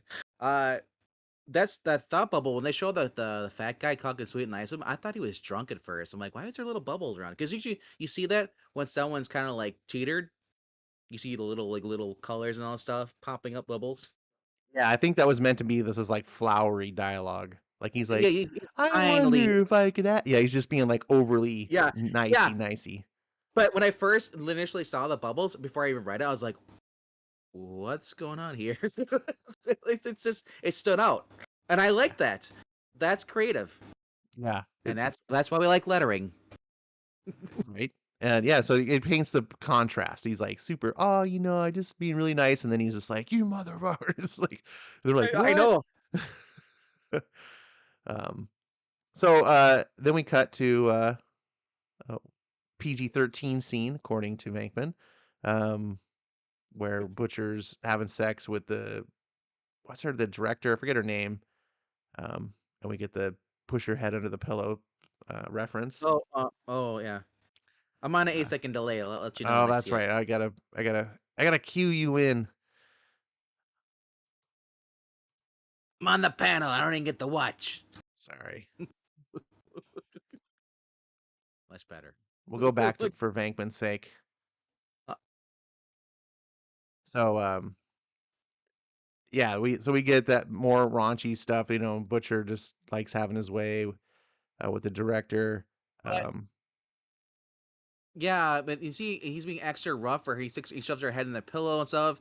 There's a reason for that, because if you remember from last Monday, we talked about the issues. She was the one that called out the whole thing. mhm. She wouldn't go after Vought. She chickened out. So now he's getting his revenge on her. That's why he shoves Yeah, her head in the yeah yeah, he yeah definitely doesn't respect her. not Um, anymore. And then we find out here that Vought actually has friends all the way up to the vice. They call him Vic, that, or I think it's Vic the Veep, correct. whatever. He's the vice president, and they comment, and she's this is all Annie talking about how she got to meet him, and she didn't, like, this poor guy is like, I shouldn't be criticizing him, saying he's stupid. That he's a vice president, I should show him more respect. But it's like, just the world isn't what you thought it was. And now then we got the boys here being boys and saying, like, they're talking. And I think they're talking about playing pranks on Annie. And then is what's his name? Homelander says she's not as stupid as you think she was. You know, the other person may have done it, but she's a smart cookie. She's not dumb. She's not gullible. Right. They're all basically just talking shit Yeah, about her and yeah, making a plan. She hears them and she's in the hallway yeah, and she yep. hears them kind of she's eavesdropping. And we cut back to the church and she's still having a little bit of a crisis of faith. Um, especially since, what happened, they kind of raped her in her Pretty well. introduction. Well, Hu she she explains it was her choice. She could have walked away. They basically Correct. blackmailed her. Yeah. Well, yeah, but she was under duress. She definitely didn't uh Yes. she It was was a under bad yeah. situation all around. Yes, they're still at Yeah. fault. Yes. The prayer the she says she's not blaming God is the point of the scene. No. Yeah. Yeah. She's saying this was not your fault. Like I made decisions, but we get Huey dealing with the legend, and this is the whole premise of this story is that the legend kind of puts Huey on a mission, For, and Huey for agrees to do it under the concept of like, look, I'll do this, but when I'm done, you're gonna tell me what the boy like, what's this all yeah. Yeah. about? I need to know. He. Like Yeah. he's starting to ask questions. Huey was sent there by the butcher, and because the butcher, and then yeah, it's basically a job Butcher wants to do. He learns that Barney Clock is still alive, the one he killed. Somehow the Vought, Vought had the chemical they use that's in their head, compound V. Even though the kid's been dead and buried, he's somehow reanimated. But he's like, we find out later that he's only like at a. What we hear from oversaying is that he is at 3% brain capacity, because it's a first case, and Butcher basically says that I want him dead. And when Butcher doesn't say it, but the legend says, it's like that example, that once we kill you, you stay dead. Yeah. Yeah, and this is kind of a little funny. The thing about this book is it's very much a satire on Oh comics yeah. in general. This is like you know what this reminds me of? The people that wanted Barry to stay dead. The people who wanted uh Bucky to stay dead. Yeah, it's very Like much once a you kill, play on yeah, the yeah. like because the legend tells him is like the idea is even the grave can't hold a real hero. Public sees some cocksucker alive, and well, after he died, it makes them think the soups are more super than ever. All Yep. bullshit. There's enough Compound V left in their brains to kind of jumpstart them. They do a couple of PR appearances, wave to the camera. After that, they're kept well in the background, and then he explains it's because when you come back, your body's reanimated, but your corpse. It's funny Yeah. because that's a thing in comics, like you just said. Like no one stays dead in comics. So uh, all of that because this is a comic. It's very much self-aware. Garth Ennis is very much known to not be a big fan of superhero comics, and so he's satirizing it. Um, we cut to the park again. Annie's um, oh, she's not a park. Sorry, this is with a train ride. Yeah, she's She's going coming to go back. home. Oh yeah, it's going home, and she's dreaming about her boyfriend, and she misses him because he was a nice, drummer boy, and he was, they were little Christian Yeah, teen love. Like, Teenage Kicks where she's from. Yeah, yeah, or something eh, like that. Or is it the no, she Kicks was or from, I forget what it was, but Young Americans? I don't know. she was, she's still a virgin. They had never done it, and she, of course, it's supposed to be like this pure Thing. thing, and of course she comes home and he's just banging this girl, He just like, says and I love how, he says shit, and then she's like, "You said CH or SHIIT," and they spell it out that pronunciation, like and he also took Lord's name in vain, proving that this guy is not really a Christian. right. But what's funny about this scene is how naive and innocent that Annie is. What I loved about the scene is because you see what's going on here, and he's like, "Shit, Starlight," and then they're talking, and her shock on her face, you would think would be for what's happening, but it's more of like, Normally, we'd be you, like, "What the fuck is wrong with you?" but she No, goes, "You said yeah, she'd curse him SHIT." out. Normal people would, but You know, she's so innocent. She's still pure minded. Like it's like she's like basically like a homeschooler kid going to school for once, public school, and be like just reacting. This is not what I grew up in the bubble. You know? right. I just thought this was funny that she's like so oblivious to like what's really happening. Her priorities are so Yeah, yeah. tilted. It's like she's worried about, "Oh my god, you said SHIT." It's like, I know. She's "Do you that see what's shocked. happening, Annie?" Like, that's what you're worried about, is he said shit? Well, she's having a nervous breakdown. Yeah. What's going on? Yeah, at her work, and then she comes home. The one thing that was with her boyfriend, and then she says that, and she's just losing it. So that's why you see her. The whole thing is she's actually where she's in the church is actually the whole entire time she's telling the story. This is all past events you're seeing pop up at all. But yeah, Correct. Yeah, they keep cutting back to the church, and she's talking to God, essentially. yeah. And then Um, the next page is we find out why Butcher reveals why to her why she don't know why the hell what's wrong with you, Ron? Why are you such an asshole? He's like, oh, you know why? Because you wouldn't fight for us. And she's like, are you insane? They have people in Congress. They have we're trying to go after Vought is suicide. And he reveals about how he went. He's like, you're just a chicken shit. When I first met you, you guys were cheering about in Afghanistan, we're just bombing all these cities, not taking account that there's women and children in there. They're being killed too. Yep. The babies and stuff.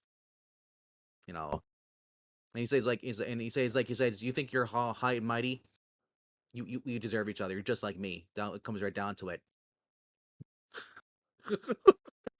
So that's we that's cut why back to they. the we cut back to the church. Annie's her where she leaves is, she's like, "You're not there in all my life," and she just walks away. And you think, "Oh gosh, she's turning away from God."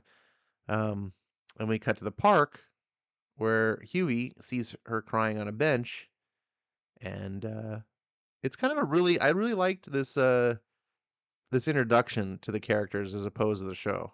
Well, I also shows this too is like if her being a Christian, she basically is like she's ever going. She goes from one horrible situation to another one, and then finally first she finds something right with Huey, and they address this in the next issue where like he says like Huey like I can't do this, I need something at least nice, and I like the fact that she basically he's like well I swear by it like I'll be he jokes with her be a friend if they want you more or whatever.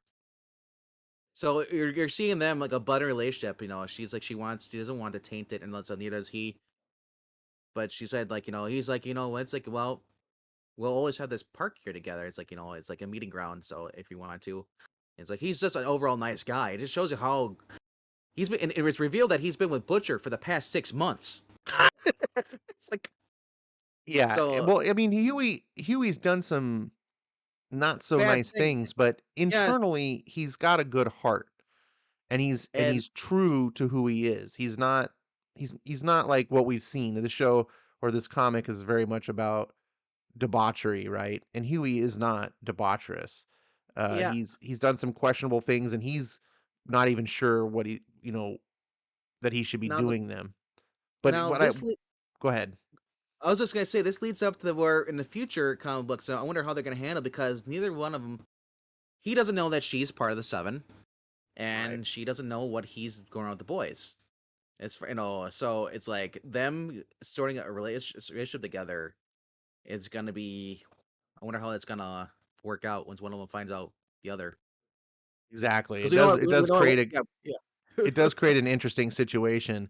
A lot of But I really conundrum. liked, I mean, this to me was very believable because Yeah, she's surrounded by all this evil. evil.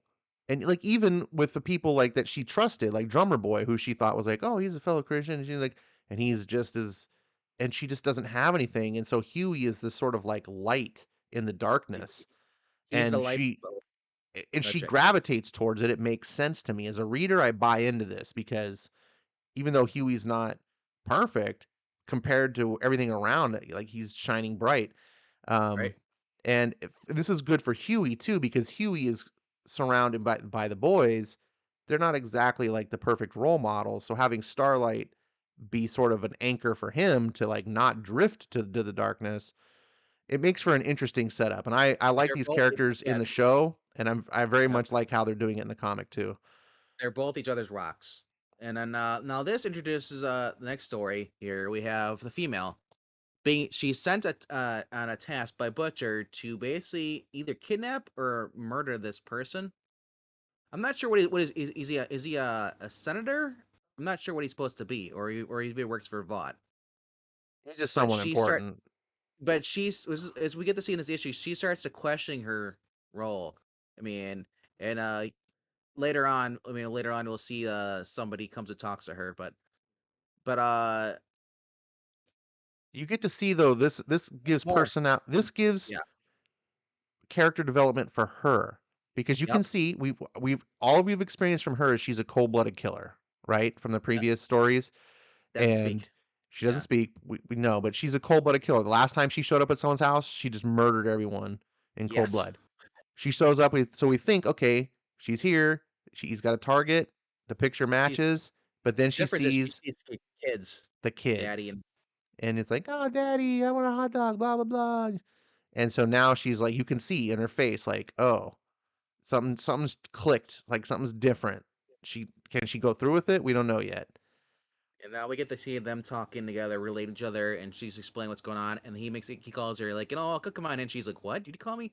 Oh, it's nothing. It's just like we call females hens, where he's from, I you did like know. this a lot. He calls Yeah. her hen, and I liked this is so refreshing. Like I think it's because I'm living in 2022, and I just expect a woman to be like, "What you call me? You call like," but she doesn't Yep. take it offensive. She's just curious. She's like hen, and he explains like, "Oh, it means a girl, woman," and it's cool because I like in the comic book that Huey is Scottish because it adds a cultural thing that I'm Yep. not familiar with. Like I'm not from Scotland, so bringing these cultural things Like into the British book dialect. Yeah. makes it interesting. Where Huey just being an American is, I guess, fine for in the show, but it doesn't have these moments can't exist in the show. And I like how she is kind of finds it endearing to be called hen. And it just was a kind of a warm moment. Like this is book, it's filled with some low life, but it's not a dark. The book is not dark like the show. the sh- the book is a lot. There's a lot more warmth and heart.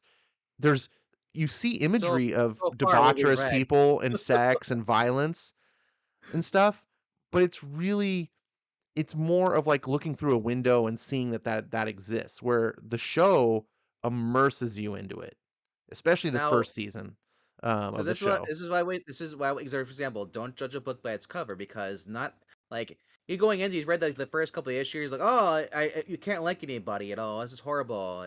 Even Huey is starting to get corrupt and all that stuff.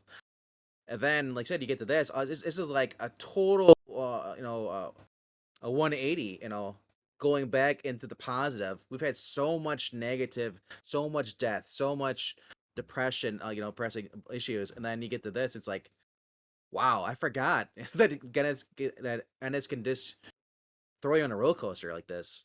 He did that with Jennifer Blood. He did that with some of the Punisher Max series. I said like the guy is a talented writer. Oh, very much. I just really liked that because that was one of the things that kept me. I almost didn't continue with the Boys TV show because I got like halfway through season one and I was like, this is just too bleak and dark. I have nothing. Like I need some sort of light to hold on to.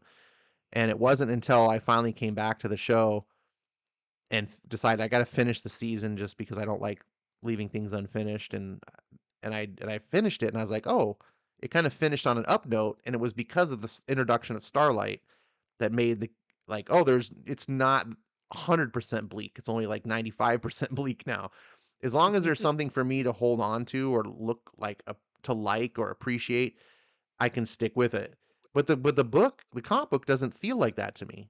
The comic book feels more detached from the darkness, right? These characters are there to sort of like clean up messes, but it's not. I don't ever feel like the book is bleak. It's very much dark, like black humor, and that's not everyone's cup of tea. But I never feel the bleakness. And this whole story, I think it might be my Funny- favorite, is because It's it's funny there's you a bring lot it of up heart though. here. It's funny you bring up black humor because they got there. It was a tribute. The reason they got Simon Pegg in here because his movie is Shaun the Dead, which is another black humor Yeah, stuff. So to bring his kind of character into this, I think really helped out branch out Huey's stuff. I wonder what Huey. I wonder if they changed Huey's personality to be more like Simon Pegg's when they go after witnessing Shaun of the Dead, which had premiered before this, because it'd be interesting to see hear if that's why how we got Huey the way he is in the comic books because Shaun of the Dead movies off of Simon Pegg's character because it's no hidden secret or like that it's Simon Pegg. That's what is his base his look off. right.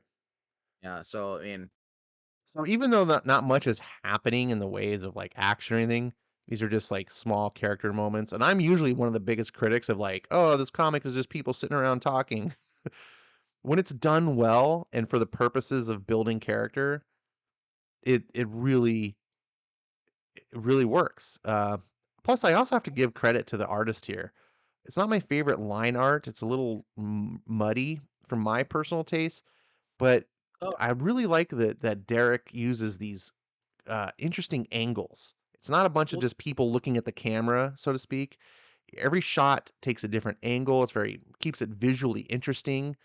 it's like a Um, TV show. yeah, it makes it more cinematic. Um, Uh, Not only that, the expressions. If you scroll up a little more, I think there was a where they actually was he was smirking and then she was kind of smiling too on the bench. It was a little further up, going up a little higher. Is it this issue or is it the next issue?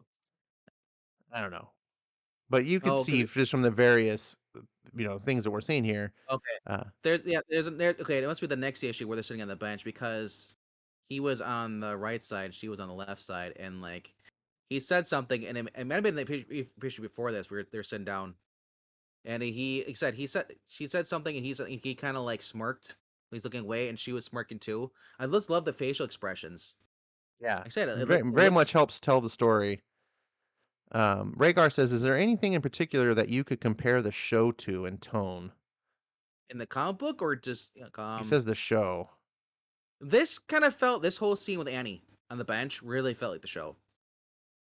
Uh, Oh, I didn't think so. the only thing that was different was the fact his dialect. So they had a different conversation because he's from where he's from. The show, But I don't know what I compare the show to in tone. The show is kind of a unique animal. Yeah, if anyone's listening that can come up with a better answer to that, I'd be curious to know. Um, and Rhaegar says stories need a character you like or want to ascend and do better, or it's hard to keep people interested. I think there's something to that, and I agree. that I'm was very much one of those people. I need characters to care about. I want to care about what they're doing in their story. And when you do that, you can have them just sitting on a park bench and I'm interested. I don't need I don't need them, fighting supervillains or I don't need action scenes because I just care about the characters. And that's one thing that Garth does so well. Even characters that are despicable, like in normal senses. Butcher's a person that no one should really like, but you can't kind of help but like him because Garth instills so much charisma into him that he's just a fascinating character to watch. As he is, like he would said to the legends, like, 6 months, I still can't get a line on this guy. It's like, he says, legend says, well, that's the thing about Butcher. That's his thing. You'll never know until you know. He's Butcher. Obviously, puts on a facade, what do you want to call it? Is it a Facade? facade? Facade. Facade? Yeah. Uh, he hides his true emotions, but it's because he always comes off this hard, jerk kind of interior, And then he does things like he does with Huey. Huey just brings out, it's like, you get the honest version of Butcher. I feel like he's like you said, he is such a horrible, crass person. But then there's several layers of Butcher. That's my point. It's not just like, he's this and he's that.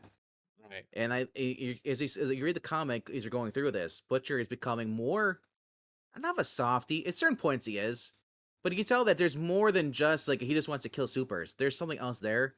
So he wasn't. You can tell that he wasn't always like this. So Rhaegar, go ahead. go ahead. I was just gonna say that Butcher is becoming more like his old stuff before the whole what Homelander did. Did to whatever he I guess in the comic book to his wife or whatever. That's where we played the believe based off the show. I'm not exactly what's it in the comic book. I think he never said it was Homelander that killed his wife. But you see Huey's bringing the good out of him. He's becoming more. He's like I said, he's his rock in a non-homo way. Like a little brother. Mm-hmm. So Rhaegar says, is it similar to the tone of Game of Thrones? I would I've say never that watched. there's some similarities in tone. Game of Thrones is is not as bleak as Game of Thrones was. Game of Thrones clearly has like positive characters from the outset, right? And in the Game of Thrones, you're introduced to the Stark family right from the get go, and you like Ned Stark and you like his family, and they're all great, and they're surrounded by kind of a world of corruption and darkness that's like consuming them. In the boys, it's everyone is bad. You're just like, oh my god. But it builds. Season 2, there gets more hope. Season 3, again, more, and it lightens up. But the comic book is very different, in my opinion. Even though plot wise, and there's some aspects that are the same, the comic book feels just much more satire. It feels much more tongue in cheek, and because of that tongue in cheek nature, it doesn't feel bleak because it feels like it's making fun of things, not so much as the show is just really serious and it's trying to be a Here's commentary on corruption and celebrity and narcissism and all this stuff. The comic doesn't seem to be doing that, not in my opinion. Go ahead. I'm curious of the comic book though, because in the show, the relationship is going to happen between Annie and Huey. Huey seems a lot different than his counterpart on the TV series. And Annie, I don't. I'm not. I'm just curious. Are they gonna? Because in the TV series, Huey is kind of bossed around by Annie. I'm curious if that'll be the situation here too. Yeah, we'll have to see. I'm very curious to see how that the difference is. Continuing on with the book, so we don't take forever on this. The boys Yep. are sitting around. They got the Sevens main conference room bugged, and they're listening in.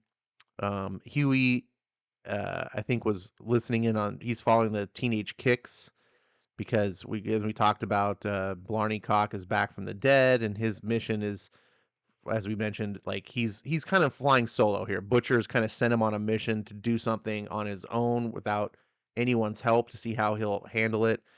Yep. And so he's listening to them. Then we cut over because the female has gone missing. Um, or not. They've lost contact with her. She was supposed to go do the job. Yeah. We saw what that job was. All we did was we left her just looking, and we didn't know what she was going to do. And then we haven't heard from her. So now Frenchie is going off and looking, and it seems like that it may have been a mob person that the female was going after because he goes to Yeah. what clearly seems like a mob front, and They talk tough to him. Now, it's funny to me here is I was thinking, and I don't know if this came across your mind, RDB. If you lived in a world where soups existed, and in the comic book version, there's like they mentioned there's 200,000 people with superpowers. Would you talk shit to people the way you know what I'm saying? Like, you never know who's gonna be superpowered. The And problem is so you would think the mob bosses would have superpowers. no, because they wouldn't have access why would you give mob bosses superpowers? Vought The controls mob, the everything. mob. Do you think the mob wouldn't have the ties and everything like in the real world? Not to Like Vought. somebody corrupt would have like what some Remember, the yeah. CIA doesn't even have Well, the boys get their stuff from the CIA, and they have to get the knockoff version. you'd think the knockout version would be in some of these guys, you know. Ah, well, apparently not. I don't think so. I think that would be terrible, but who Cartel, knows? give it the cartel would be all over. Come on, I don't think they would unless have access. unless you're saying like Homelander took out the cartel. Yeah, I believe Vought would be fully capable of preventing the mob from having access to Compound Either V. way, uh, I like the dialect with this with Frenchie. You get to see his accent more as he actually starts speaking French. The guy in the I comic. can't even read what he says. To me is gibberish. But it's just funny, like you see these scenes, and Frenchie's, asking questions, and they're just like, "Get the fuck out of here!" And he's like, "I must ask you to reconsider, Monsieur." Oh And yeah. he's being real polite and nice, but eventually he's Le just like, grand fromage. You are the king of, how you say, a little Wapoli. and Frenchie's just like, look at it, no emotion on his face. I, I'm not saying this as a critique of the book at all. It struck me as as I was reading this. I was like, you know what? If I lived in this world, not that I talk shit to people really anyway, but if I were a mob boss, I wouldn't just be like, I don't know. I'd be on edge all the time because you just never know. You might be running into someone who's got superpowers, um, and then they do this to you. Yep. Just you're like, oops. um, It's like pissing off Superman if Superman decided to go, attacky people. yeah, that's another thing. This is not the world of DC. You could talk shit to Superman, he's not going to smash your face in. He probably Home, might tell you a Homelander lecture will or something. But the Homelander people in the will rip your boys, spine off. Yeah. the people in the boys are not nice. Like the soups here clearly don't give a fuck. Uh, Captain, Mrs. Puss. Like, so we cut back to Annie and Huey going on a first date because that was one of the earlier scenes where he kind of asked her out. Um, and they just more character building, more flourishing of their little budding relationship. And to me, like I said, this was all I loved all this. the facial Normally, I expressions on her, the way her actions, her body posture, it is typical you'd see in a movie. yeah, this is very Uh, cinematic. Normally, I hate this stuff. I normally am the kind of person like, oh god, here we're reading a comic book of people sitting around eating and drinking. But when it's done well, it doesn't matter. Um, and I really like this too. She's drunk. She's so sweet and innocent. She's never even had a drink before. but she went on And with him because he's a nice guy. She agreed to go out to have a drink. right, so she went out and had a drink. And of course, we're seeing I don't know what to say if it's growing up or it's corruption, but the loss of innocence of Annie, right? Ever since she joined or joined Seven, she went through her little sexual initiation thing. It's kind of planted a dark seed in her where she's lost her innocence. Um, and Huey's putting her in a cab because she's drunk, and she's just Look at like, that! Look at the taxi fare. $2.50 initial charge. Do you think that's that? And I think it's like 40 cents after yeah, that. I nope. Or I think it's much more than that. Um, like $4 now. $10 and initial charge. she kind of says to Huey, "Come home." She says, "I want you," and I really respected Huey. Like, here's another to speaking to Huey's character. He's like, and I'm telling you, you don't want to be making a decision on the state that you're in at the moment. Go home and get some sleep. See how you feel about it in the morning." And I was like, "Good for you, Huey. Good for you." Um, It literally says, "Listen, if I take advantage of you," scroll back up. oh Stop. yeah. She's like, "You're "Listen, so yeah, nice." listen, love, if I ever take advantage of you or because you're drunk or emotionally, but vulnerable, no. But no, not both. Okay? That was a funny So you take line. advantage, yeah, so you take advantage if she's drunk, but not when she's emotional as well."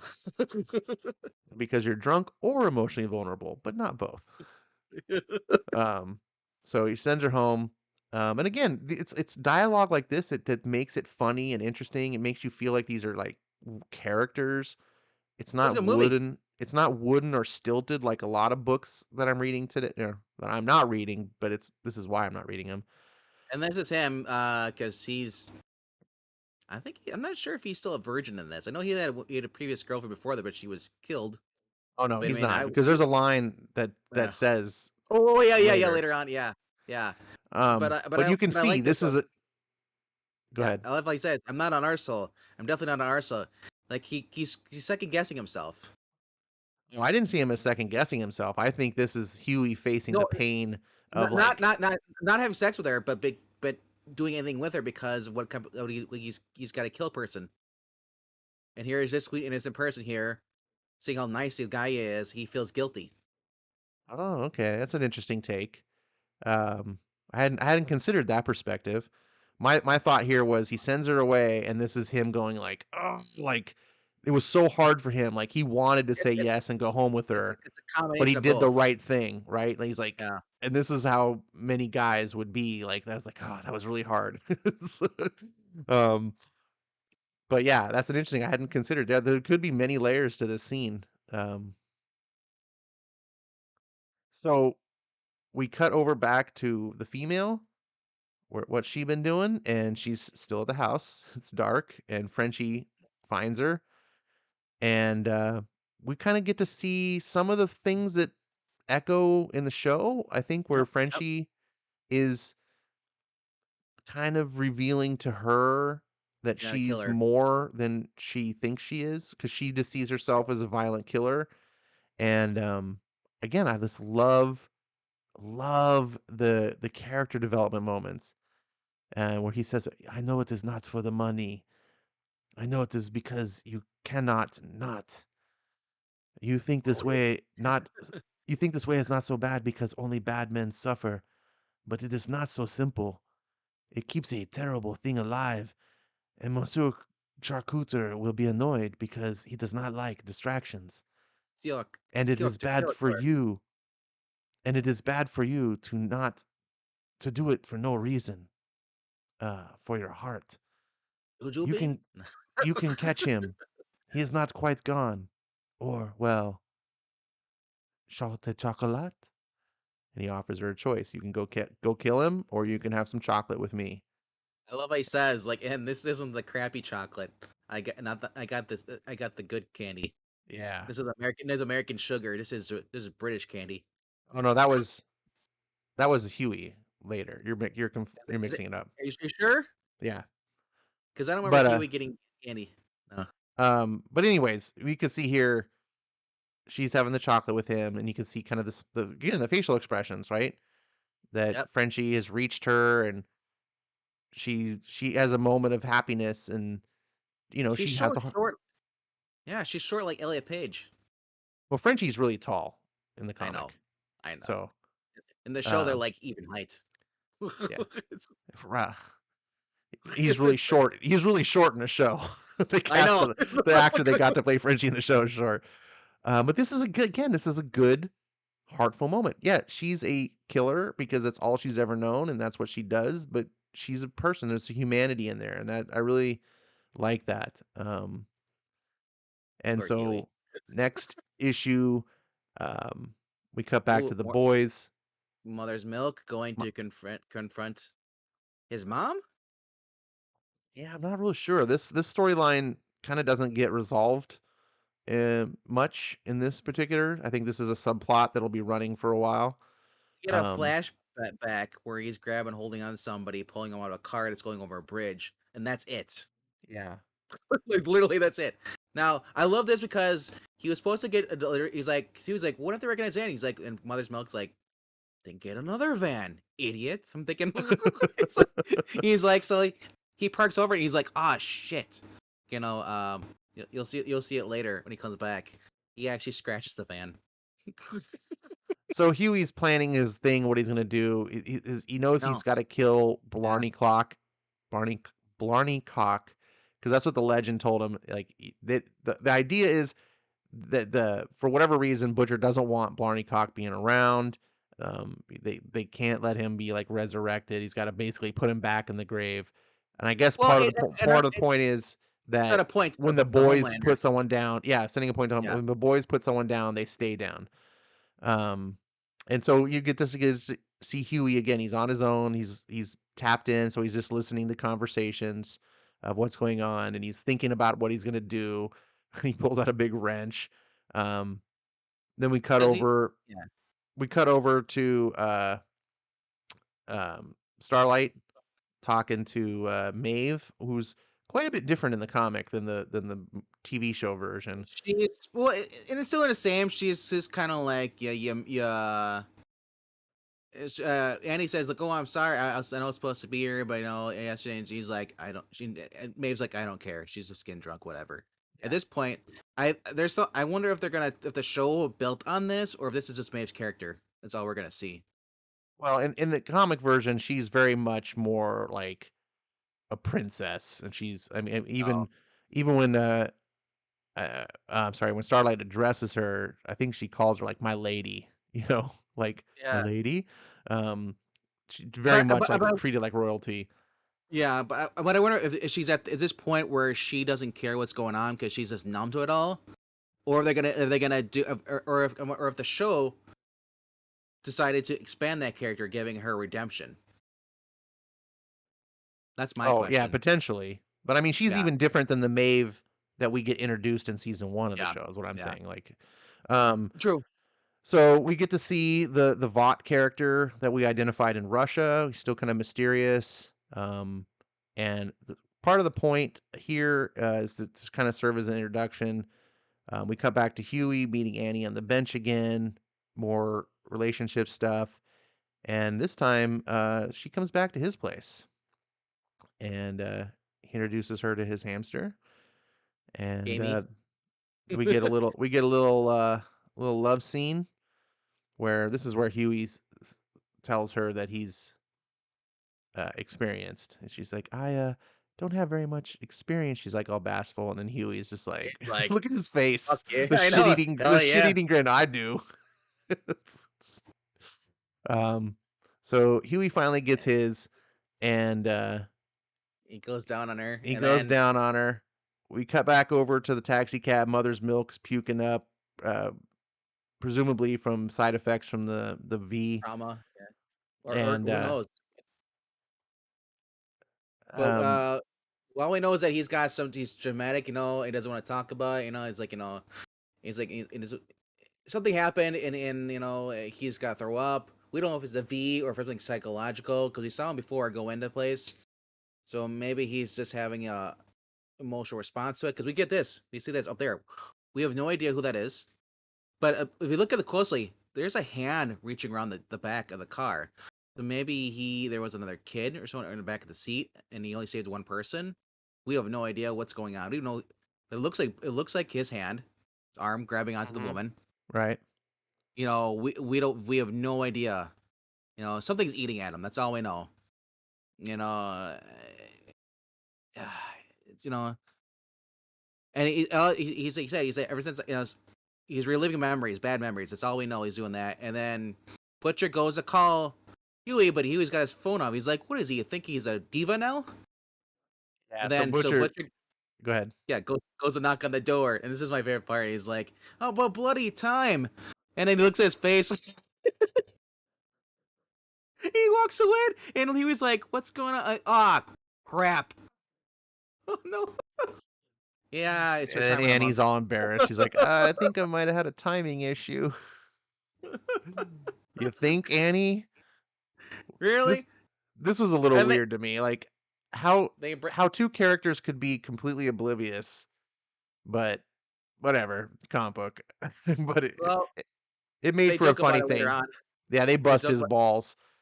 Uh, they bust his balls pretty bad, and that's another I thing that I mean, like about this book too, I gotta say, as a even dogs guy, laughing. the dog this scene is great, the dog's laughing at I should have used this as the thumbnail. Um,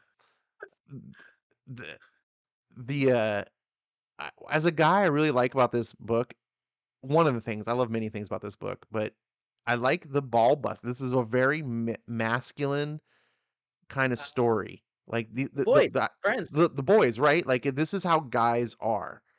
And I think, and I don't mean to be disrespectful to any women in the audience, but I don't think women will get this. They'll read the boys and they'll be able to appreciate it on all these other levels, but I think these certain traits about how guys relate to each other and treat each other is just something that you have to be a guy to understand. Just like I'll never understand how girls, you know, play their little, how they relate to each other and do the We mean rib girl shit. And we rib each other. yeah, Girls, it's like girls are much more emotional than we are. So they may like they what they think we funny is different than what we think is funny. We're not, and I'm just saying that not just because you're like boys growing up we're crass, but we do find things a little bit maybe a little bit more adult, you know, or something that they may think is like it's like I said, there's people are sensitive to certain things, and it's like I said, it's that saying, boys will be boys, hmm, you yep, know, and they remember Gillette tried to paint us off as being toxic. yeah, It's because they're the girl that doesn't understand us. yeah. This book is completely toxic as far as the modern world is concerned. But It's if you're a guy, if you were ever really a guy, then like you didn't get brought up by a bunch of feminine weirdos, now we you also will that relate to this. Like you have been in yeah. situations, maybe not exactly like Huey's situation, but doing something embarrassing and having your boys like rib you and make fun of you, and you just got to take it. And it's like I've seen times where women will be like, "That's so mean. Like, why would you do that?" And it's like you don't get it. Like that's just part of being a guy. Like you don't Nothing really serious, yeah. feel, yeah, you just you suck it up because it's a growing pain. That's just part of life. It's not a big deal. There still is bros, it's just that's it's hard to explain. Guys get it. If you're a Yeah. guy, you'll get it. So Um, this next panel right here, the next page right there, go back up. Upper right corner, Annie looks there and she basically looks around both ways and she flies away. This is a reminder that she's super. For those who forgot, it's reinforced the idea like, that Huey still doesn't know because she looks both ways and she flies away. He goes back in, he forgot something. You know, no, well, first before that, we yeah, hear yeah, the first, yeah, the yeah. zombie noises of Now we Blarney Clock. now we forgot to bring this up though. Wamahama, whatever it is, Wamahama. Wamahama. We have no idea. I had this was being he was when he was listening to the van. We heard this. I have no. And this was supposed to be the dead guy, Blarney Clark, Green, saying this over and over again. I have no idea what he's saying. And then I see he's like, Jamie's like, oh shit, the hamster, because he basically it's like now we know. He goes ah yeah. Well, my Hamza Wamahama's the back. bag. And I love this And then look cover at for the issue 18. What's the hamster? Ah! run, Jamie, run. Uh, so Huey, they're about to leave, but Huey's like, "Oh man, I forgot my phone," and then they're making fun of him now because they're like, "Dude, the whole point was you didn't have your phone on, and now you forgot it." So he's going back up, and he comes into his room or his I know. apartment, and Blarney He's Clock is just levitating in with front his of the pants down. hamster, and it's just this is nasty. um, we get some more dialogue between Eminem and Butcher about their issues. Again, like it's like a running subplot that I think will be explored in the future. Now Huey we feels learned here. guilty about what he Yeah. did to Blarney Cock. And he's like, I didn't mean, and Barney Cox is very zombie, like, you killed me, you lied, and stuff. And then eventually he just starts peeing on Huey. He was like, I felt sorry for this Iris, and he starts pissing. And this scene And, here like, is just like, yeah, oh, what? the next panel, he grabs a bucket Yeah, and so tries to he, catch it. Jesus, what are you? And he's And look at pissing the in the puddle. bucket. And And now then, pay attention. That puddle's gonna come into a play soon. yep. So Huey's, he's, oh, I'm a hamster back.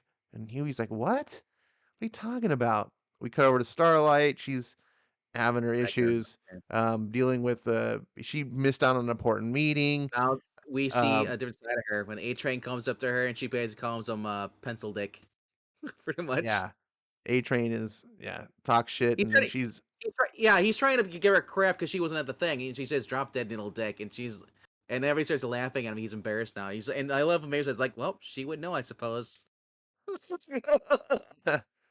and then she feels a little bit kind of happy with herself. And I really like this scene too, because Yeah, she's like, oh, it feels a moment of like pride and like, oh, I stood up for myself.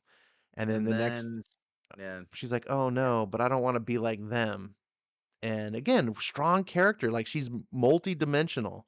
Um, and we go back and Barney Cox trying to get to the hamster. this is some, this is Well, he does absurdity. no, Raker. He doesn't want to eat a hamster. If you remember from the couple of issues ago, the hamster was in his butt after they killed him. Yeah, Huey The Huey hamster got the hamster out of this guy's ass after he killed him a couple Yeah, issues or a couple of volumes ago. He's back from the dead because Compound V can like restart your body, but his your mind brain. is Yeah, toast because yeah, he's been brain yeah. dead for so long. Um, and this was the hamster that Huey took on. He's like, well, I'll just keep him as a pet. And now Barney He's like, Clock is trying to get him. It's just the absurdity of it. He's like, my Herbie. He's like, no, Jamie. He used to and have just him look up your ass. and just the picture of the drawing of the hamster here. He's just like, The, well, the- like the little marks, like make the shock marks. He's like, you fuck off. He's like, oh, well, I have a peg. He goes towards him. He's like, what the fuck's and sake? just the absurdity that he's like naked from the waist down this whole Yeah. time. And then he's like fighting with Huey, and now Huey's like, "Get off me, you bastard!" And then the hamster's just—I love this panel here. They're fighting, and then the hamster's just running on the wheel. Da-da-da-da. and And then then he snaps the neck, he kills him again. he kills him again. But And he's he's still just, floating. I love this panel too. He's like floating, levitating with his neck Now, broken. and Oh then you see Jesus! Oh this, fuck! and then And then he collapses, and then and he you looks realize he back. fuck it. Oh no! Oopsie doo. Uh, These books are just full of like great little scenes like this. Um, this book totally brings a smile on my face. That's what's funny. It's so it's dark, but it's not bleak. It's the hamster was never dead. T yeah, never to dead. him. No, he was just in his pants, in his back pants, and up his yeah. The No, hamster it's up crawled his out. ass. Yeah, the hamster crawled it out. Yeah, it's That's good. gross. Uh, They're making I fun mean, of. It's yeah, like a because Richard Gere joke, well, the other thing is that Blarney and another hero on the team were both gay. right? That was another joke. Yes, that was yeah. So It's just trying to make fun of the debauchery. Like this guy was so debaucherous, like he literally kept a hamster up his ass. Like, and yep. this is something I don't know if people are alive remember. Like, didn't Richard Gere get accused of this like 20 years ago? Um, there used to be Richard Gere jokes all the time about a hamster up his ass. It might have been its But SNL thing. no, it was like a real life rumor Oh, type of thing. But it was like at least 20 years ago. It was a long time. Uh, and MM's still sick. I think it's from the V. Um, and we see Butcher doing tricks but with the terror. he's thing is that he's the only one though. No, I So I think don't because know. I think I could be wrong, but the way I was interpreting it was that MM got on the V. And remember in the previous issues, they explained that it takes about 24 hours to take effect. I think like he's on like the wind up portion. I don't know. Maybe Oh, I'm wrong, but like uh, they don't stay on V like 100% of the time. And so I think in this he's in that 24-hour period where he's I don't know, maybe I'm wrong. I don't know why he's sick. They because don't really Yui hasn't puked nearly like that yet. So didn't Huey puke the first time they put him on it though? I don't think he I thought that did. was the whole thing. Like they put him on it, and he told him it takes about 24 hours to kick in. In the meantime, he was kind of sick. I don't know. So this is the funny part here. And I love this. I love he says like he was like, so I was watching CSI. It's like and just he has to get rid of a body and he's trying to keep it down low. Like he's gonna murder a body, kill someone, and like yeah, and he's like he's like you know what else I'll do? He's like he's talking about how he'd burn the body. He's like buy me a new girl not a calendar so she knows the time of the month. Oh fucking ha! He says, "Just totally busting his balls." Ah. Oh, so Homelander had sent um The deep. the Deep over to Butcher to because apparently Homelander didn't want to come himself. What we Does he? know about is because Homelander was worried he'd lose his temper. Yep. So he sends the Deep as an emissary to the Butcher because apparently there's some sort of truce between the boys and the Seven, blah blah blah. And Butcher's just such a badass, and he greets him at the window. Apparently Deep can. I don't know if he can fly or what, but I'm guessing he can fly because he's on the balcony. He can fly, but Um, there was a VP originally was supposed to have this speech. It was they were watching the CT footage they had of the because they actually had access to the cameras inside the Seven's office, their meeting room. The boys were watching it in the last issue, and so they basically leaked information, yeah, so and they guessed that that's what the case is, and now the Deep is there to be like, is the truth there? And Butcher says, well, if he really wanted to know, he'd have come himself, wouldn't he? Instead of sending a tit like you. And he just and they slams closed the the door, door. And then they just the look at him, he's little like, window. what? And Butcher just walks away. And that I thought that was a funny scene. And it shows like the He Butcher's watched this not a stuff. man to be messed with. And that the Deep also is kind of And disrespected. the other thing is we're seeing that Huey, or not Huey, but Frenchie and the female are just watching the Nature Channel, and he's like, and before he's like, "Hey, Frenchie, you ever gonna, are you gonna switch a channel?" And he's just like, "Ah, no, we still got two more things to watch: anacondas, great white sharks." They're basically watching like the Animal Planet or something or Discovery Channel, whatever they're watching. But at this point, it just seems like they're kind of like they're enjoying life, so they're just watching stuff about nature and stuff. And this is a And she's part really too where we kind of get the that Frenchie drives a little nuts. The show really yeah, heightens it up how they didn't like each yep, other, but this he's kind of coaster, getting under yeah. MM's skin because MM's trying to concentrate, and the nature channel shit's getting like is annoying him. Um, so But Frenchie, yeah, they have some dialogue. We w- cut back over to we Huey. skipped over.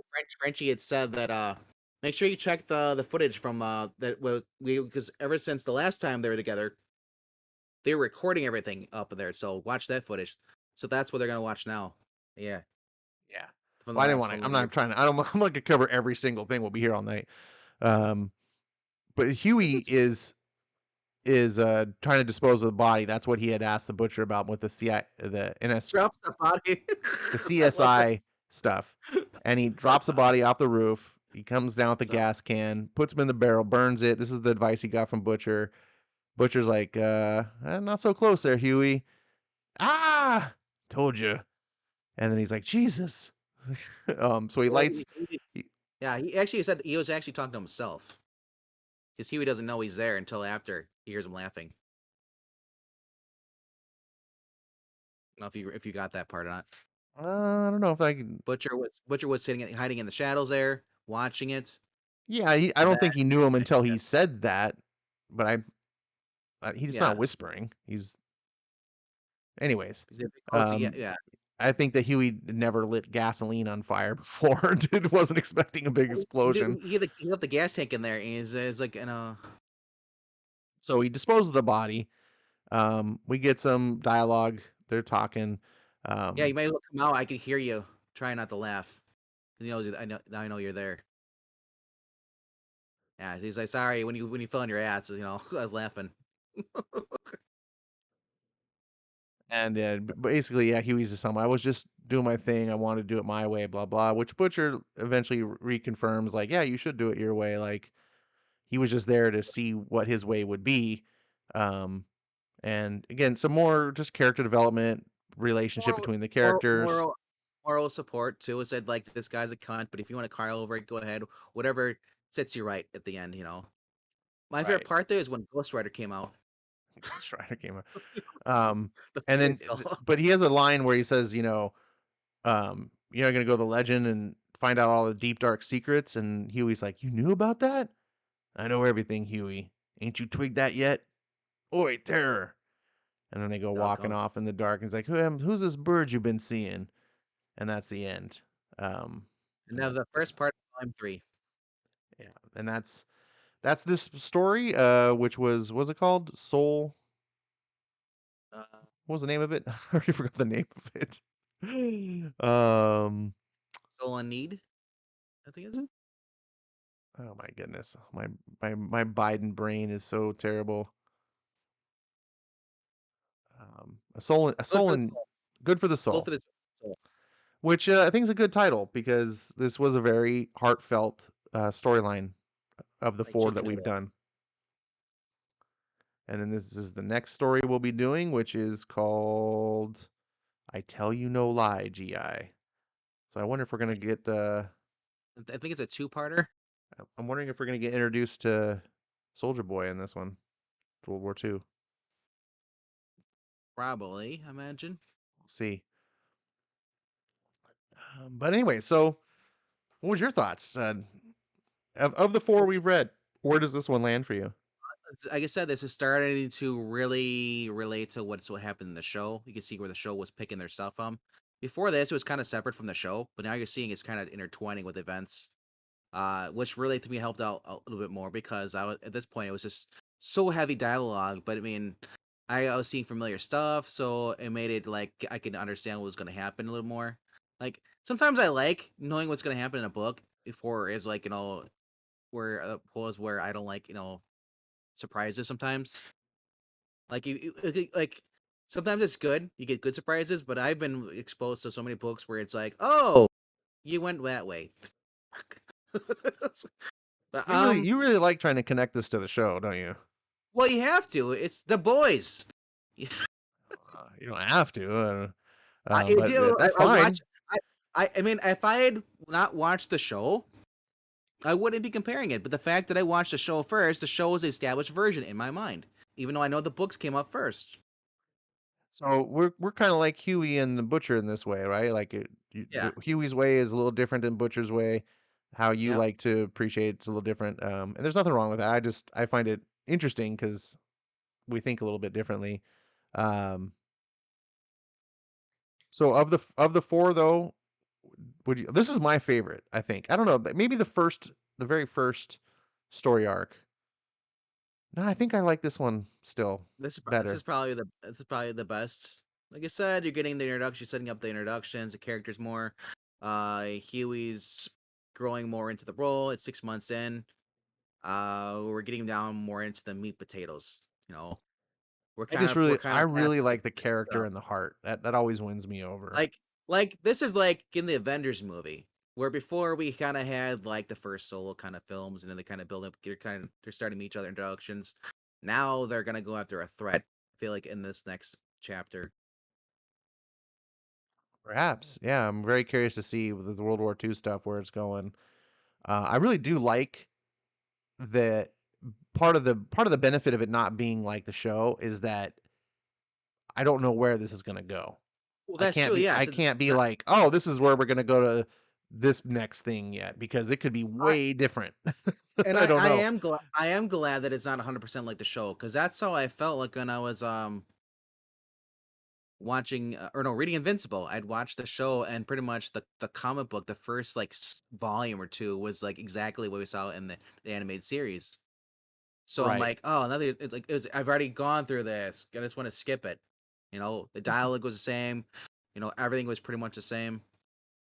So I like it when you can read something. It's like, wow, they actually cherry picked. But like usually when shows they cherry pick of comic books, they just change a lot of it, and sometimes it's bad. More often than it's good. So Generally the it book, is. When you what? don't stick to the source material, Yeah. I can't think of many cases where I've seen a TV show or movie that abandoned the source material and it still turned out good. And that was The Boys. The Boys abandoned They don't a chunk of abandon it. it. They They're getting completely the whole entire what source I material, but guess they what said, I should say, I should I mean, let me rewind because I didn't what I should say was when you don't respect the source material. Like there's a lot of shows that just take and go, "Oh yeah, well, screw whatever the so and so did. We're just going to do it "Well, our own way." that's Flash." They totally Flash. took Jeff Johns and Jeremy Adams run and I Josh Williamson run and just totally took storylines and just screwed the pooch on them, like the point where the pooch has been dead for 5 years and they're still screwing it. That's how horrible that they did adapted it. It was horrible. Yeah. Cruelty to humans and animals. I'm That's what the thinking a Flash lot is. of times like with books or a big most of the time I'm That used was to The is like Witcher. novels being Was it, adapted. remember The Witcher? The Witcher. Yeah. They changed it from the novels and they started adding in more modernized stuff. Netflix does this a lot. Sandman decided to let's modernize it because it would be no one wants to watch a show about where it includes time travel. They could have joined Constantine instead of ever being the modern. He could have went anywhere in because he's Dream. He's immortal. They could have where he went to the 18th century for help. You know, Audrey, a really good example is Michael Crichton books. The Jurassic Lost Park, one. the movie is very close to the book. Very, very close to the book. I think the book is better because it tells the story in a way that movies can't. It lets you get into the heads of the characters, and that's difficult for movies to do. But Lost World, nothing like the book. Just completely off the reservation. Um, and then of course the rest of the movies they don't have books to base off of. But Oh, there's other books too, like Timeline, terrible movie. Great book. uh, the Running Man. I can't remember if that was exactly alike or not. I know that I think they cheesed it up for Arnold and Jesse the Body Ventura in that movie. Yeah, Running Man was never really meant to be a great movie anyway, right? You're just seeing it because it's cheesy Arnold action movie. Yeah. But yeah, I'm just trying to think of like I'm a big Tom Clancy fan, and the first book they did, Hunt for October, fantastic. And every Tom Clancy movie afterwards has just been an abysmal I would lump of say this. shit. I would say Jack Reacher, despite the fact that Oh, but I'm they talking about respected. Tom They Cruise, respected the the Tom, book. the Tom Cruise movie. Oh, well, I That never read one, those. the it was nothing. It was nothing like the actual book. They changed it a little bit, but it still was good though. The Tom Cruise movie. I liked the second one. I didn't read Oh, the no, book that that wait. movie was based on. Yeah, yeah. But the Tom Cruise Reacher feels like the Reacher from the books.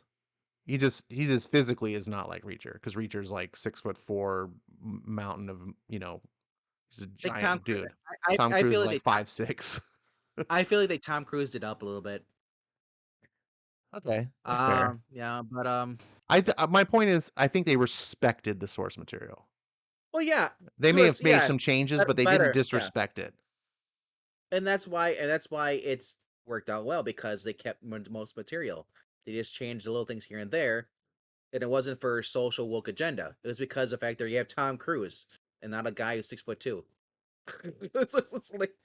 But yeah, it's interesting to see when you actually have a TV show or a movie that adapts pretty much close to the book, or or it doesn't close to the book and it's still good. You know,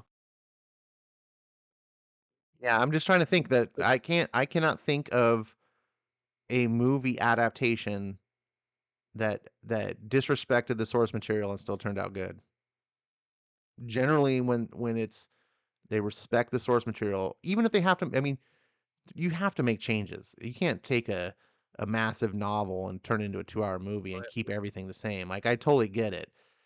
trying to Uh, think of based off of books though, or based off TV shows, TV movies. shows Like or Matt, books, like either way, like when you do an adaptation, Wasn't Master of the Universe like a totally different change version? from what Yeah, the but series there was. wasn't like an original book that they based it on. No, but there was a TV series that was before that with Toyline and stuff. So Sure. I'm talking about like an adaptation of something that's there a book, okay. or a I comic mean, or something, like yeah, just like I said, it's not many comics aren't generally adapted directly. Usually it's like novels is been the huge mining for decades that Hollywood has done. Um, I would say, well, according to the people who liked it, I mean, how close was this new Dune to the original stuff, the uh, books? it was very there was a lot of things that were left out because of time constraint, but it was very true to what was there. So it was very respectful. Like you can tell that Denny was very much wanted to put Dune on the screen from the books. There's a lot of stuff in the book that you don't get to see in the movie, like I said, because it's a time constraint, but he didn't change it. He didn't just disrespect and go, "Oh yeah, yeah we're gonna totally make it. The Harkonnens are gonna be completely these totally different thing like than the books are." Because I hate, that's what I'm talking about is when they do stuff like that. Like what? Here's a good example is like Superman. Like a lot of people did not like the Zack Snyder Superman because it kind of disrespected the source Grieve, material. Right. Like it was like Superman is not the he's killer. not dark and he's not a killer like it and so yeah, stuff like that. Christopher Nolan also, his movies, his trilogy was different from the comics too. And True. then the last But one, and it still made there money. wasn't that he didn't adapt something directly though. Right? Like he wasn't saying like I'm going to make Batman Year 1. He kind of made his own thing and everyone knew that. And I feel like most fans walk away from the Christopher Nolan film feeling like he respected the property. Some people don't. Some people don't like the I don't know. Like I said, I'm at this point. I feel like I'll be like 80 years old before we even get a Batman Beyond movie out of DC with Warner Brothers. yeah, maybe a long time. We'll see. It's going to be at least a couple years before they start this 10-year plan, but I hope they don't do this, and then like Marvel just stops, and then it's like nobody cares about superhero movies more because they're all about Marvel. Like that's my fear. Is like Marvel is so gone so much. Marvel's like, yeah, we're kind of done now, kind of fading out. We're gonna focus on other things now. And Marvel then like can't. DC, Marvel we're has 5 years into this. Marvel can't because their whole existence is Marvel. Marvel Studios does not make any non-Marvel films. Their whole Oh, existence is to make Marvel movies. you don't Period. End of story. you don't think that Marvel movies will ever just go away? They might, but then the studio will collapse because Marvel Studios exists to make Marvel movies, right? That's my thing that I always try to drive home to people is that, and this is why DC hasn't been able to do what Marvel's done because there is no DC Studios.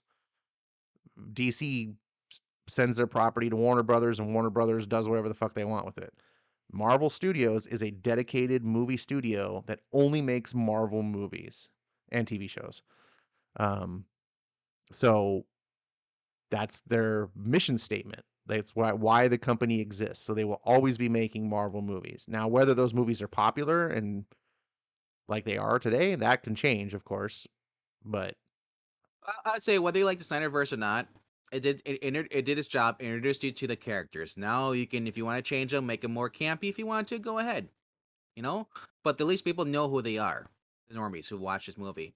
I hope they don't make It's them already. campy. I would. I, I would hope they don't. I would hope they don't because if they want to be at the MCU, have their own studio. I hope they were like, yeah, we're just gonna get like Feige, like a Feige person coming in and just doing this and like Superman. You can make it a little campy. Superman, I can see campy. Batman, not really. I would You know, say somewhere in the realm of Justice League Snyder Cut and Aquaman. somewhere that would Yeah. be my if I were in charge, I would be aiming somewhere between no darker than Justice League, but no more campy than Aquaman. I think that's a good spot for DC. Don't make it don't make it jokey because then you're just going to be compared to Marvel anyway. You're like it's going to be set yourself apart, make your universe distinct, right? And build your fandom on that. I think the reason people are going to want to see DC movies is precisely because they're different than Marvel movies. If you just try to make them feel like Marvel movies, you'll gain some fans, but ultimately Marvel Universe has got a bigger following, so you shouldn't be doing that. And it's never worked for DC in the comics either, in my opinion, when they try to be more like Marvel. Think they need to find their own vision, in my I opinion. think DC right now we should also and hope they don't scrap their animated studio. That's my other figure too. Without because they've been their DC movie, their animated movies. Yeah, we had a few duds in there, but I've really been enjoying what they've been doing with their whole DC animated. They went through like New 52, and then they had their own little rebirth now in the animated movies. Justice League Dark, did that, and then they just had Constant House of Secret, which was the aftermath of that, and they're just they had their own little flashpoint. So I like I said, I'm hoping they continue that if they're gonna do movies still. Like sometimes I love live actions, but like I like watching the animated because they can just do much more stuff that they can't do in the live action. So All right. Well, well, next, final thing here we got to do is the and worst a lot of expected fun. comics tomorrow or Wednesday. My number five, I guess. I don't know. I was looking earlier.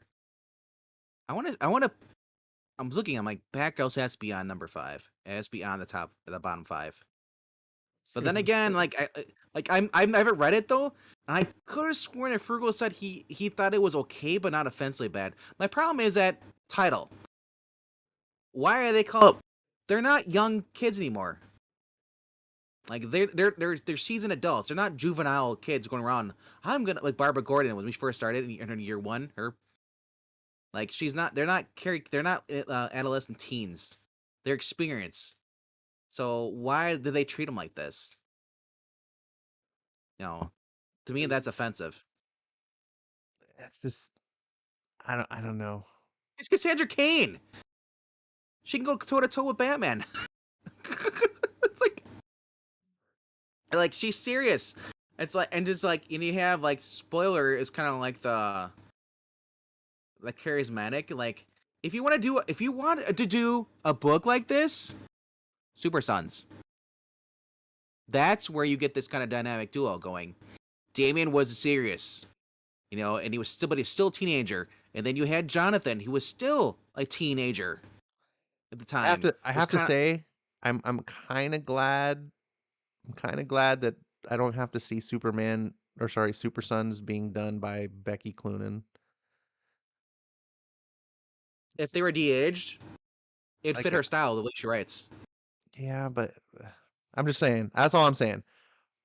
I'm trying to find a silver lining to this Super Sons being ruined, and part of that silver lining is I don't have to see certain people writing Super Like Sons because Super Sons was great because Tomasi knew what he was doing and he made something really special.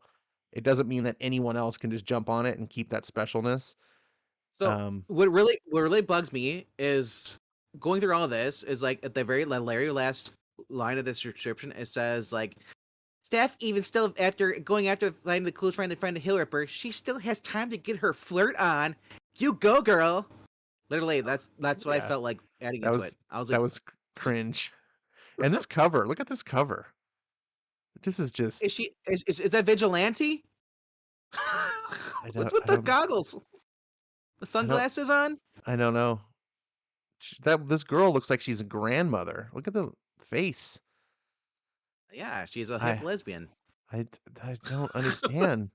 She has to be a lesbian now because she can't have Tim. And look at Cassandra with it's so funny because Cassandra is so serious, but yeah, she's got the floaty animals around her waist, so it Well, makes her look literally, kind of if you want a better cover, she'd have a knife and or batarang, and she'd pop the thing, and this would be like Steph would be like, kind of like shocked, like ready to cry. What? You're so horrible. Like you gotta have opposite. You can't just like you're just gonna throw a. I feel like we need to read this comic live. This would be funny. I feel, what brand of beer are you sponsoring for that reading? That's what I want to know. Look at that! Oh my gosh! And then look at like that cover. Okay, you want to have Steph to be kind of like that, kind of like cutesy and all that stuff, kind of ditzy. Okay, well Steph in the back, or I mean not Steph in the back, but Cassandra Cain should be like, "I hate you." She should be Raven emotion. No, look at cutesy face, cutesy anime No, face. Yay! no, she shouldn't. That's racist right there. The shit is even like, "Konnichiwa." Oh my goodness. This is like this comic. I'm just trying to think of who is this comic for? Is this comic for like 40-plus-year-old women who still think they're 14 years old? Telium, like I said, they're still kids. That's my point. Whether they're going into the teenagers or if they're 11 or 12, it doesn't make a difference. They're not. They're not. Their mentality is different. Where these are adults, and they're trying to make them act like they're John and Damien's age. Because they're girls. They're saying that girls are all ditzy. Like I hate that too. It's like the I don't- stereotype. This definitely Wait, everything about the way this is presented, like I said, is presented for I'm gonna go girls. dig flowers in my rose garden. This is not That's a book for this is not a book for guys. Like maybe some guys will like it or be attracted to it. I don't know. so It's clearly written so. for women. All right, so I'm just trying to think what else be on there. So I was looking too, like, and there's a pregnant genie over there, 8 billion genies. I saw that. He's got a food or he's got a beard or pregnant. It's weird. There's Oh, they so brought many to back choose Jane from. Foster as Thor? What the Yes, what? in time with the movie. Yes, that came out the first issue during that. I think it's supposed to be a 5 issue limited. Yeah, part 3 of 5. Yeah, but good She's news. Can Valkyrie. What's going on? yes, yeah, in the so it sounds like Thor's in How, limbo. how can she be Thor if she's Valkyrie? And why does she have a sword? No, nothing matters. Nothing stays the same. Doodle doo, doodle doo. Hey, did they reboot X-Men Legends again? Oh, Oh server. no! You can't see that good stuff. There you go. This is Carrie Andrew with Roy Thomas. This is X-Men Legends coming. This is All new tales set before giant size X-Men #1. But they canceled X-Men Legends and they brought it back? so what they did is that was a different story. This takes place before Giant X-Men #1. They're going to a different time now. Well, X-Men X-Men. Legends was all different times. Like every story was they Yeah. told you like this takes place between this issues and this issue. Like that was the whole point of that Yeah. series, which I think is kind of cool to like say, hey, where's the new stories. But I'm like, why starting over at one? Oh, that's because what Marvel does. I Right, shouldn't right, sound right. surprised. Just Right, it's just just upgrade the pro. upgrade. No, unless you pay for it. Um, They didn't want to have that issue with the internet. Yeah, I'm not going with the Carrie Andrews or oh, Kari and whatever. oh, I love it. I like they have more characters, but I like the alternative Wait a characters second. better. How does if this takes place before Giant X-Men #1? Why is there fake Wolverine on the cover? That's ask Kari Andrews. He just drove a cover. They had no. It's supposed to be Days of Future series or stories of the Days of Future Past. Look, it's the senses-shattering first issue all over again because we didn't Uh, want to. the one I'm getting is the far right, the Jan Jurgens Wolverine. You Yeah, like this one better than the Car Andrews? I like the Wolverine in the background versus the Kari Andrews. All right. It's got Beast on it too. This is the 125. I was like, eh, I'd rather just get the original book. It's it's an okay Yeah, cover. I like the Kari Andrews cover. I'm not sure how much it has to do with the actual comic. it I'm a big doesn't. fan of Kari Andrews though, so I'm I know you are. just to see Kari Andrews drawing like my so a lot of these are my favorite X-Men. It's got Rachel I, Summers, Phoenix in the background. I thought that was This Deadpool. no, that's Rachel Summers. And this is my favorite version of her costume when she's got the fiery Her wings when she's got the gimp suit. in the gimp suit. Yeah, because she's a she. You got to read the series, man.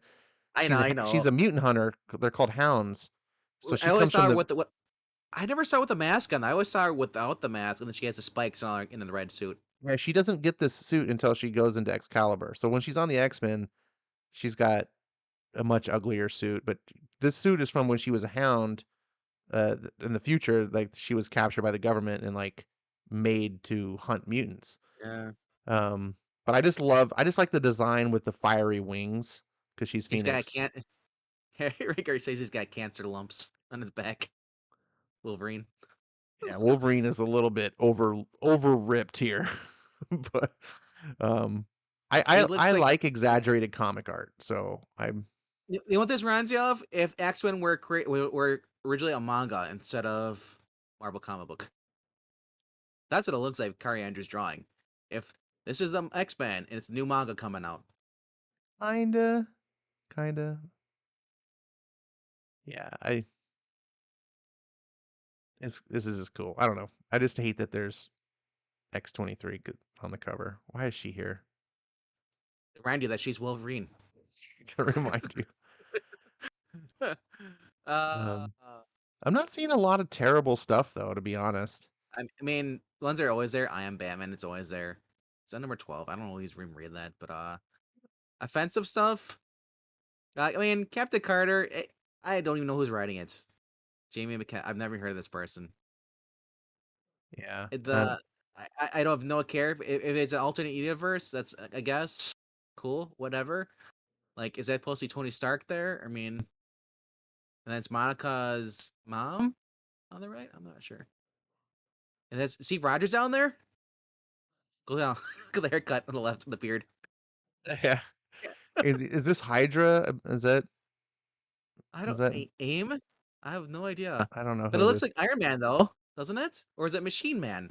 I can't tell because he has lines over his skin, and he has like a thing.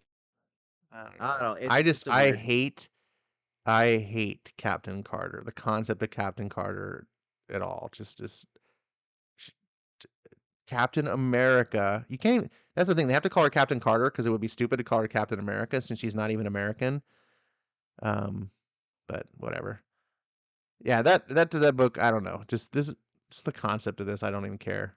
It's not for me. You'll be fine. It can't hurt you. Oh, here we go. This is a book that you will want. Miss Marvel and Wolverine, #1. That's a one shot continuing Because of you're another getting into story. Miss Marvel and you're getting into Wolverine. Now you can have them together. She's and that's a classic costume with the big M hands. And Big N is sheer power set is the dumbest power. Oh, it's by She's Jody made. Hauser. You can't miss this. I'm trying to.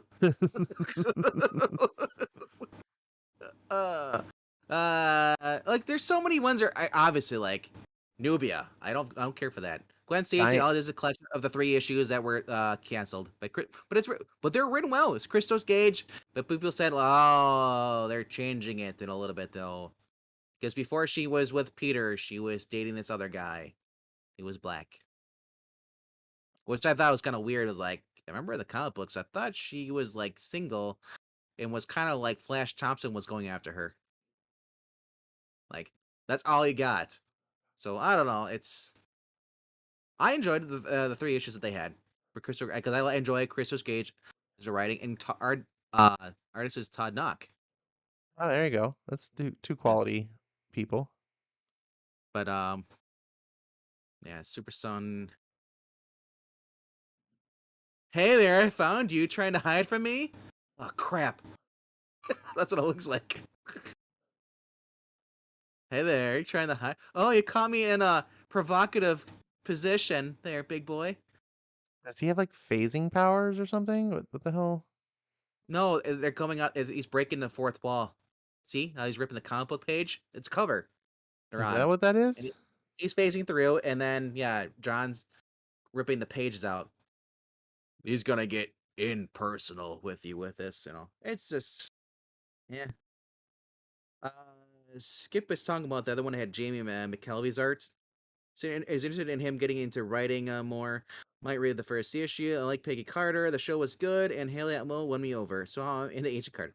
Oh God, he's a simp, just like his twin I Zach. I don't. I like Agent Carter. Um, Asian Carter. Ooh, I like Asian Carter too. Agent Carter. It, Konnichiwa. it was actually Agent Carter was the best of the ABC TV shows before they all got axed. You know, I kind of want to get into watching. I mean, I never watched Agents of Shield, but Chloe Bennett's character playing Quake. I'm curious to see how well she was done on the show. You might like Agents of Shield. I mean, Yeah, for me, it was a very CW style, true. but you like some of the CW stuff, so it may not bother you as E- much. I I review it, and then there's ones that I actually do enjoy. You like some of it. You like I Stargirl, and you like but those aren't. I like the ones that they're not a part of the Arrowverse. I like this, which is Superman and Lois and Stargirl, and so I also like watch. I also like watching Kung Fu, but it's not their part with the Arrowverse stuff. But like I said, the Flash, that season finale, holy crap! Just that last 10-20 minutes. It's just redeemed the whole entire series for me, Pixel. We're reading it or watching it together. It's like did not see that happening. And just wow, it I was look at great. the Superman cover, man. The more I'm staring at it, DC just needs to make their own like LGBT imprint. Well, no, because that would make sense, and then no one would buy it. That's the reason no one would buy it, and then they would have to answer. Wait, Um, wait, because buy not part of the LGBTQ anymore. it's not. Or they tried to say that buy wasn't thing because it's like you're either this or that. You can't like both. You have to I don't choose. know. They can't keep track of the letters. But my point, I look at this comic cover and I'm like, this is such a flaming cover. Like it's so just like screaming gay. They make Superboy here or Superman, whatever, Superman look so effeminate and just this looks like a promotional poster for Nambla. So who's the Um, guy in the bottom? It's his supposed to be Jay. boyfriend. Yeah. Goss, yeah, because that's what what's his name was saying. Tio was saying the cover. Talk about sexualizing children. The cover goes overboard with Jay's name. Yeah, Yeah, yeah. just make an LGBT because I can't see any people like the only reason you buy this book is because you are like you are pro LGBTQ. Like you want to promote, either support it or you are gay and you just want to promote this concept. Like you want Can, can we basically get you some? want more pride stuff. And it's like I just need make a pride imprint. Just do it. And then dude. when people can go have their stuff and What I need to do is somebody to commission. I'm gonna want you to draw change the face on Jay's face to where he's a look of horror. That'll make the well cover so much better. that's what DC could do. They could make one of their worlds. They could just take like a world and make it so like every character in that world is gay. So you can like the Superman in in that world is gay, Batman, all of them, and then you can just tell stories of that world. And so that way people can have their gay Superman, their gay Batman, like, any characters they want to be gay. You could just tell those stories like, "Oh, look, they're gay. See, you're represented." There you go. Then they found out, like, what was that? Why the Last Man? You take away all those rape people, the gay people are just as bad. I just want to take a moment to state when I got out of DC Comics back at the end of 2020, I think it was the end of 2020, when Future State was being announced, and people were telling me, Ash, it was only going to be 2 months. It's only going to be 2 months of Future State, then it's going to go back. This is back when they put all the titles on hold to do, and I was like, That's nope, the that's writing's on the that, wall. It's like that it's not going to be 2 months. They're lying to you. No, it's only gonna be 2 months. that's the only book that's still going on from Future State is that. It's future state. It's now And I'm it's not now the yeah. it's now past. We're now in August of 2022, and future state is still going. I just want to say, I said this. Future state will not be only 2 months. Um, Who is writing on that? Who are the creators, TFT? Dennis Culver and Giaffo? Jeffo? Chaffo. I don't know. I don't know anything Like about this book Jason as far Todd, as yeah. if it's good or not good. I don't know. Um, but What I'm is just it? I just What want to is say it's still yeah. going. Like I th- it says Jason Todd and Hunter panic. Must help Jace, the next Batman. Oh, he's the next man. He's not the true Batman. He's the next Batman. Against the original Batman and his son, Batman 666. Multiverse madness. Oh. Wait. And oh, do you see that? They gave Nightwing an addiction. And the rest of the family have an intervention with Nightwing and his addiction and claiming the mantle of Batman for his own. What? You're interviewing because he wants to be Batman because he's rightfully in line to be Batman? And no, you can't because you're a white guy. This other guy, he called it, even though he has no connection to Batman whatsoever. He's Batman. Some Joe Schmo. Bullshit. Help Bullshit. help Jace the next Batman against the original Batman and his Yeah. son Batman 666. They Well, made a Damian is. character called Batman 666. Is it a Waller clone? Is it a Amanda Waller clone? Just how stupid. Think of it as, let this soak in for a minute. A character called Batman 666. I'm sorry. All right. My number one, though, I don't know how we've done, but my number one is going to be Amazing Spider-Man because that book is just offensively bad. I don't care what you say. John Romita he sucks. He probably sucks better than he writes and draws. Why? He doesn't write. He'd probably be better at it because Okay. John Romita is not at his former level. The dude is ancient. In fact, how old is John Romita Jr.? Let's find out. about in his late 50s. I guarantee you, your early or late 50s. I bet you he's like 53 or 54.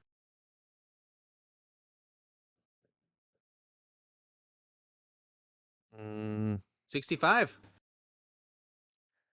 65. Dude has been drawing forever. Oh, he's born 56. Okay, that's why I was getting confused. So he's age 65. Yep, but as I was saying 54, 55, I was guessing, and then I realized he's born 56. That's why I was. This is not a bad cover. It's not a great cover. It's He's not a in the bad interior cover. though. Oh, that's a different story. Can't vouch for that. the the whole concept, the fact that Osborn's like, "Don't worry, Spider-Man, I'll make your tech for you, Peter."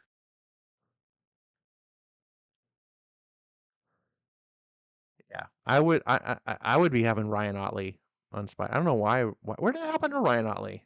I thought he was doing stuff at Marvel. Oh, he's doing Hulk. Yeah, with Kate's. That's right. People like the Amazing Spider-Man Zeb Wells stuff. Oh, look, they're back to number 7 because issue 900 was last month, and now this issue is number 7. Yeah. You fuck Well, Marvel. last issue was number 6, but they called it 900. Now it's back to 7. Uh, I just don't care for the they, book anymore. Spencer, at least towards his end, tried to like retcon a few things. He got rid of original sins, changed that crap. But man, it just ugh. apparently, Jason Aaron is destroying Punisher next. I guess that I didn't even know this was a thing. called it. I was talking to Zach. He's like, look, his wife's dead again because they cloned her, brought her back, using like they deal with Elektra. They brought her back. His dead Really? wife. Yep. All Jason Aaron does is ruin comics. Yeah, I really think he's trying to say, Bendis, hold my beer. Because seriously, It's Captain Frugal. is Frugal's there upset. is there a character like everything he touches, he ruins. And No, Osborn. No, Osborn. If you guys read the Spencer run, Osborn basically he had a more. He's no longer crazy, insane anymore. He has remorse now, and he basically for what happened to Harry, and all that stuff. He now has changed his ways. He wants to be a better person. He's given up his evil villainous ways, legitimately. So, because so now he basically wants to like make amends for Peter, and Peter's like, "Fuck you." That was at the end of Spencer's run. But nope, nope. They decided we're gonna break up the relationship with MJ again, and have her date some other guy with his kids that look like hers, or they could be Peter's kids for all we know. And then she took the kid and said, "Screw you, I'm done." And just yeah, it's just I just want to go read good books now. I Elon can't. says It's he's just too. over Jason Aaron Punisher. Wow. It's only 5 issues. It's only 5 issues in. It's not even 5 issues in. There's only been 4. You're already I'm over it? getting I'm getting depressed here. I can't keep looking at that book. Like it's literally, it's like every time I think about what they did in My Boy. Good news is I started the Triangle era of post crisis with the Superman books. So happy about that. Oh, hey, look, the finale of Naomi season 2 is coming out. I haven't read the book, so I can't judge it. But I mean, who knows?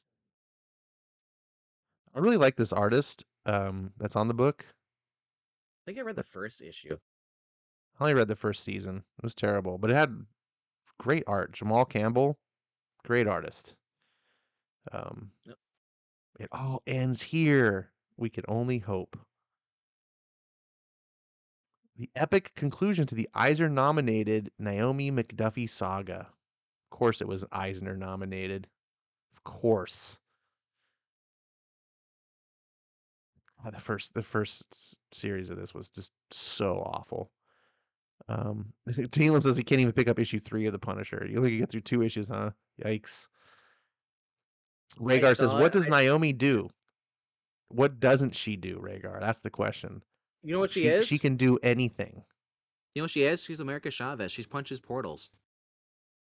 Oh my god. You did never know that? I did not put that together. Oh my gosh. Oh no. Oh my goodness. She's the Uh, straight version of America Chavez. wow. I can't believe I didn't put that together. Hey, how you liking You the new never knew Harley that? Quinn? Now, I read the last issue. They're now in space now. I mean, they're getting a little kooky wacky, If you can drop the stupid patriotic like bullshit lines they're thrown in there like once in a while, the art's getting better. Brother Oswald's off the book, man. The only thing he needs to know is they need to tone down the crap. But I mean, it has a good plot premise. It's the dialogue that kills you Harley sometimes Quinn in space.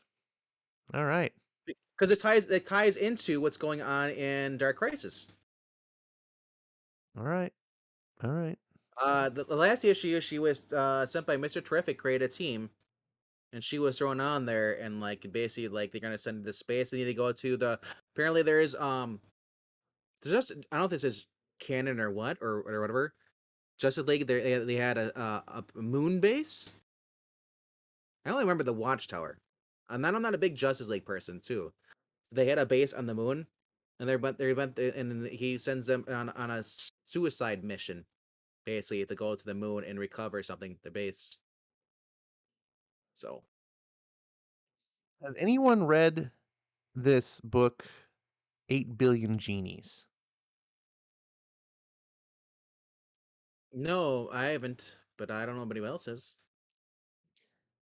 I haven't heard Charles anyone that has. Soule, Yeah, Daredevil Charles writer. Charles it's getting a it got greenlit. I can't remember which service. I think it might be Amazon Prime. It got greenlit Probably. for a show, and that's what made me I, draw attention to it. well, there's only And then eight issues. there's only 8 issues. Yeah, and it got Yeah, greenlit only like 1 or 2 issues in. Like, um, but everything I was does. like, I'm "Oh, still waiting what's for this 8?" Period. I was like, "8?" Oh, yeah, it was issue 3 was out was when I heard the news. And I was like, "What? There's only a couple issues out, and they greenlit the show?" And I was like, "What? I don't even know what it's about." I'd seen it. And I was like, 8 billion genies, whatever. And so then I was like, "Okay, well, now what's this about?" And the premise sounded really cool. I have no idea if this is a good book. I have no idea if the show will be any good. I have but Yeah, I just think the premise alone sounds very interesting if you could pull it off. And that's my biggest question is like it's a super ambitious premise that I'm not no, sure anyone could really pull it off, but I would love to see. And the concept is if you had one wish, what would you wish for? Now, what if everyone else also had one wish? That's I 8 have. billion genies. The Yeah, new 8 so issue I have. series from the new issues 8 issue series from Charles Soule and Ryan Brown from Curse Words. At exactly the same moment, everyone on Earth gets a genie and one wish. Then all hell breaks loose in a very entertaining way, and that's just the beginning. Buckle in for the wildest ride of the year. I got a question. Have you ever watched Rick and Morty before?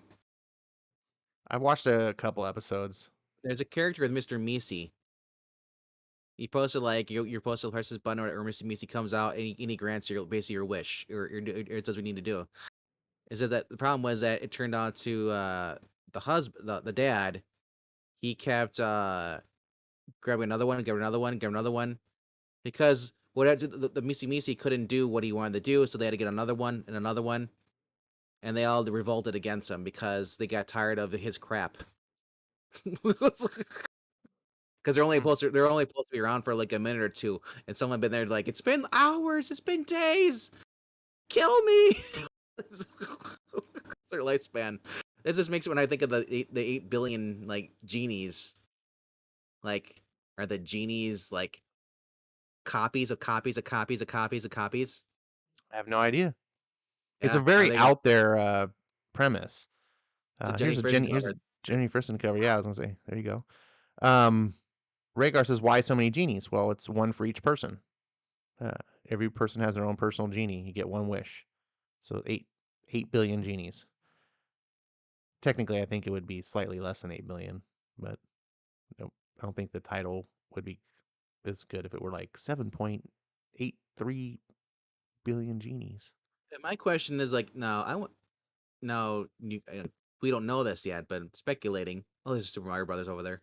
See that the L1 cover?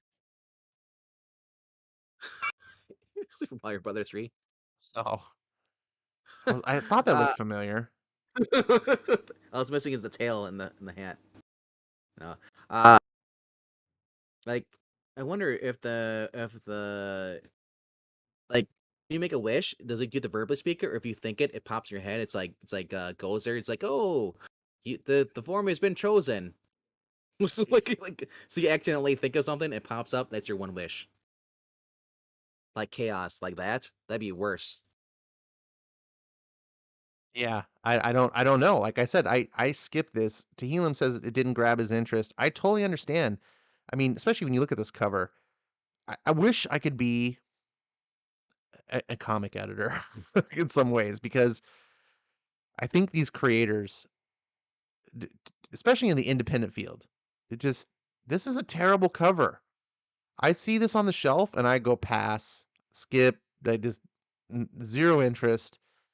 Your cover needs to get people's attention, right? I get it that like sometimes you're not supposed to judge a book by its cover. What can be inside could be great, 100%. But this you're not even getting me to open the cover. And what's killing me is that you've got covers like this, which I Is probably it? wouldn't have picked it up for this either, but at least you got a great artist, Jenny Frison or Frison or however you pronounce her name. Um, Well, is that Vampire Bill? It's okay. I don't even know what the hell this is. Who's it supposed to be? The Maybe this is Wishmaster? from maybe this is Wishmaster? Is that what it is? oh Andrew Divoff, Famous Genies Variant Edition. So maybe they're doing a every issue they're doing like a famous genie from a Yeah, so pop culture. I don't know. I think But that's Wishmaster. these covers don't evoke like, "Oh, pick this book up." I Yeah, just was that's Wishmaster. Andrew Divoff, if he is the guy who's in there. yeah, apparently they didn't keep that after issue 1. I thought like they maybe Like, just do every issue they'd have a special variant. if it was like about an evil genie and this guaranteeing wish, like Wishmaster, that would make the book so much better. That would grasp my interest more. And then, oh, it's just 8 billion genies. Okay. What if I had 8 million shoe? Everybody had a shoe. It's like chaos. Because I think one that's the day everybody point. woke up.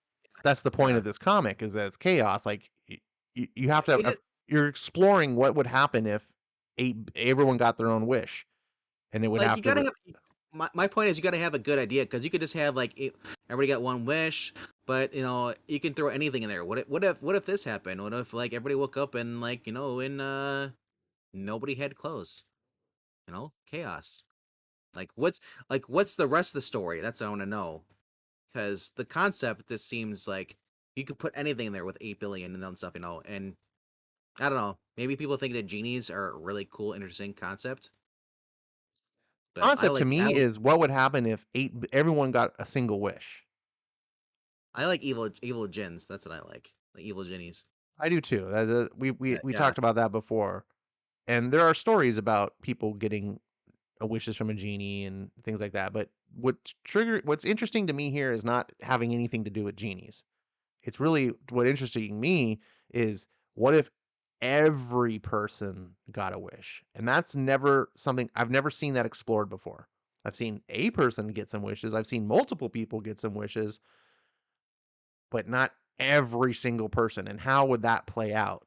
How would that relate to each other? How would that how would that interact? Um, and I think it's a super ambitious idea. Like it really, I'll be really impressed if a writer could explore this concept in a way that I would read it and go, "Oh shit! Like that was very creative. Like you made it plausible to me." Um, I, I don't know. I just want to check this out. I hope it's good. I don't know anyone that's read it, and I think it's because you look at these covers and they look dumb. This might be the best one so far because at least you're seeing like, oh, someone superhero dragons like um yeah. I don't know. it just doesn't look intriguing on the cover. Like I said, maybe it does. There's an inner a better story and inside, you know, but that doesn't really like grab my attention. Well, I've now that seen it I know multiple what the times. premise is, I can look past the cover, but the cover should work in lieu of knowing, right? Like because the comics don't tell you what it's about. When you look at a comic on a shelf, there's no like if you go to the bookstore and you pick up a book, usually on the back of the book, or if it's a hardcover, it'll be like on the inside flap. It'll give you like a synopsis, like here's the premise of the book, and you can kind of gauge whether it's something that you're interested or not. But comics don't do that. So if all you have is this cover and you have no idea about anything, most people are going to go, okay, whatever. That looks stupid. I'm going to move on. Might as well. Let's see Anyways, here. um, apparently the pitch idea is really solid because they got greenlit for a show.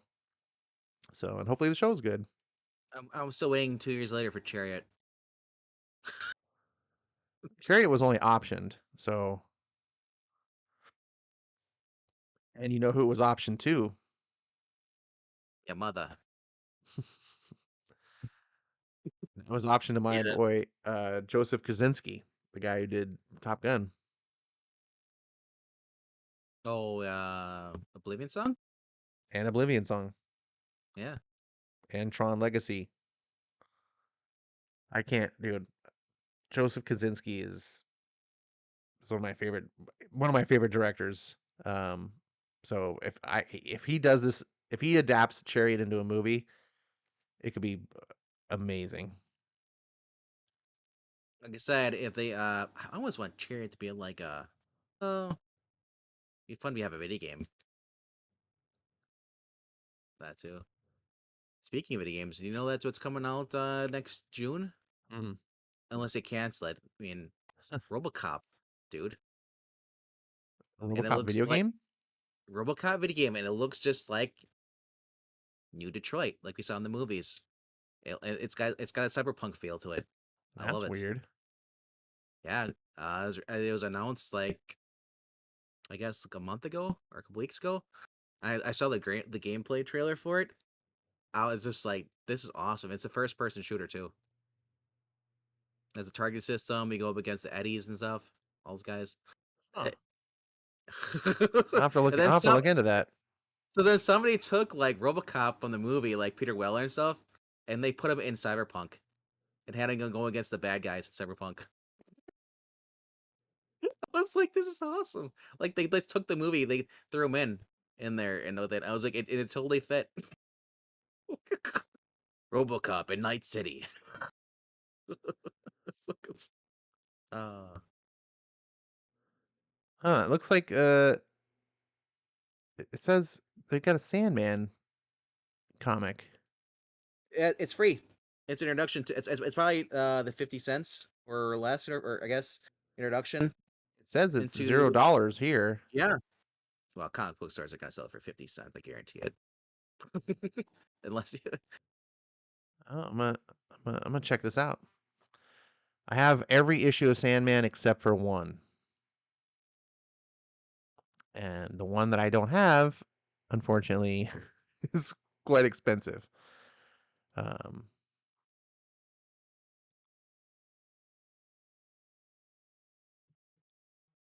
you can like, don't they have like the box set too, or isn't there like a book? I think now they have it for trades. I've seen them on the shelves before. So I imagine there's something collection, so you're not forced to buy that. But well, I have all the issues. Like I want to pick it up because I yeah, have all the Sandman.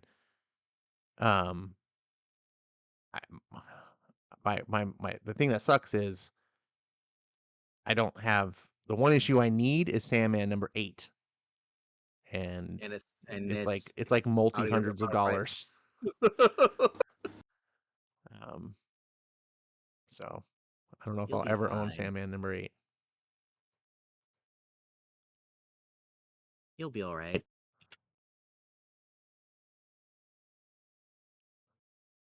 Let me see. Oh, Uh, oh, I can get it for $179, ain't that bad. or I can get it slab for 300. Well, I can slab it for you for free. Oh man, the I'll price just variants I'll, are just nuts. This guy's selling for 3,500. I have something my dad would do. Like, you want your book slabbed? Okay. Puts it in, he throws it into this concrete and then pours concrete over it. It's slabbed.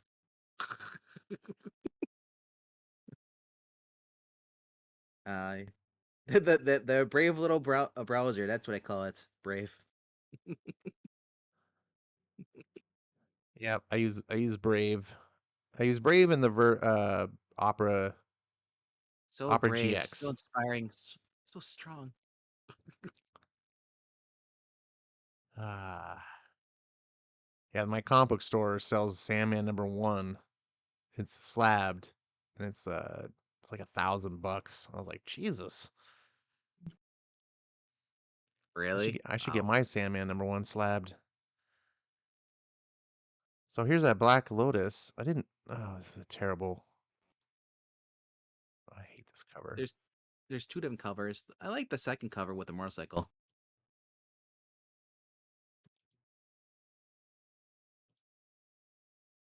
I wonder if Skip will be picking this one up. Not sure. I mean, that's the costume she wears, and that's the sword katana she uses in the show. And it's what's the girl's name? Jessica Hedwig? I think her name is, or Hedwig. She's the one that played in the Netflix Iron Fist. She was the girl that was with Iron Fist. I forgot what her name is. Cassie Lang. Or not, we're not Cassie Lang. What's her name? Who's the girl that was dating Iron Fist in that show? Colleen Wing. That's what it is. Colleen Wing. That's the same actress. And then they based the look on her. Hmm. Like I said, I like the motorcycle one. I'm taking, and it's Titans. I'm taking a. I don't know if it's gonna be good or not. I'm just getting the first issue, hoping it's gonna be good because, like I said, I try to be more optimistic these days. Sure. But Tatum said he's getting the trade paperback to that Black Lotus book. Not the I floppies, huh? I can understand going into the book because the book's gonna give. I'm a feeling it's gonna give away spoilers to what happened in the show. So I mean, if you haven't watched the show, going in and reading the book, like you're gonna get a little recap of the events. To me, like I was able to watch the show, so I would say try to watch the show if you can. I don't know where it's available, but I know actually I take it back. It's available on Crunchyroll, but I think that's the only place you can watch it now.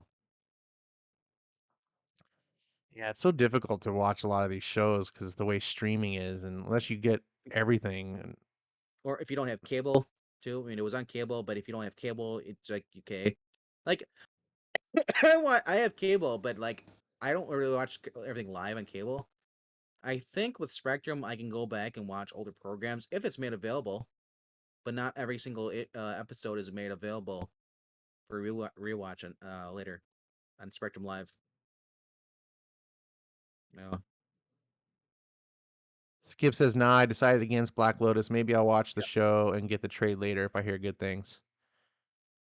I would recommend trying the show. I got to see the first you, episode or two because they released them online for free. I think is like a I know tease. you watched that. There was a little movie they made prior to the show. No, I watched like the And then, first episode oh, or oh, two. oh, oh, oh, you did? Okay, cool. 'Cause they released them like you didn't have to.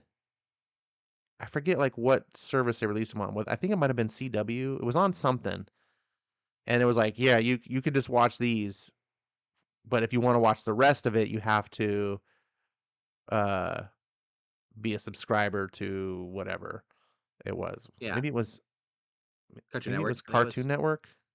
Yeah, Yeah, some one of the things, and I was like, oh, I'm not. And so I haven't been able to see it, but it wasn't bad.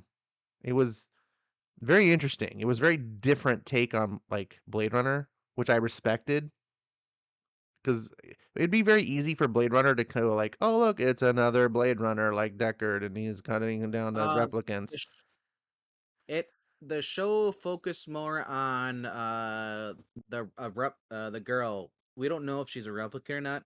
She has memories, and she's trying to remember things, and then like I said, she's trying to figure out because she has amnesia. She comes across a guy, and like I said, and the guy reluctantly helps her out. This guy, obviously he's got a history. He's a little edgy, a little moody. She gets help from a shop owner. That's where she gets the sword from because she has this hard drive. She has this camera thing, and the guy is like, "Well, I can run a hack for you." Meanwhile, she's got a gang that tried to attack her in the beginning or hunting her down too. Plus, we find out later there's it's just it's just I'll just say it's a good show. Is concept the art is good, and it kept me engaged through the whole entire episode. A lot of shows I watch now, I'm looking within like 5 minutes. I get a slow point in the show. I'm looking down my phone to see what's going on social media. Literally, I'm looking to see what you guys are saying on YouTube or Twitter, or Discord, because I just it just moves too slow for me. I'm a high octane. I want my James Bond explosions, the GoldenEye, the tank scene. I want that. So is there anything, I know you're gonna do your best of show tomorrow, so you don't have to, like, say everything, but is there anything that's on this list that's, looking interesting to you that you're gonna be Let me or look. maybe something that, like, isn't on your normal pull, but you're like, "Oh, I'm gonna check this out."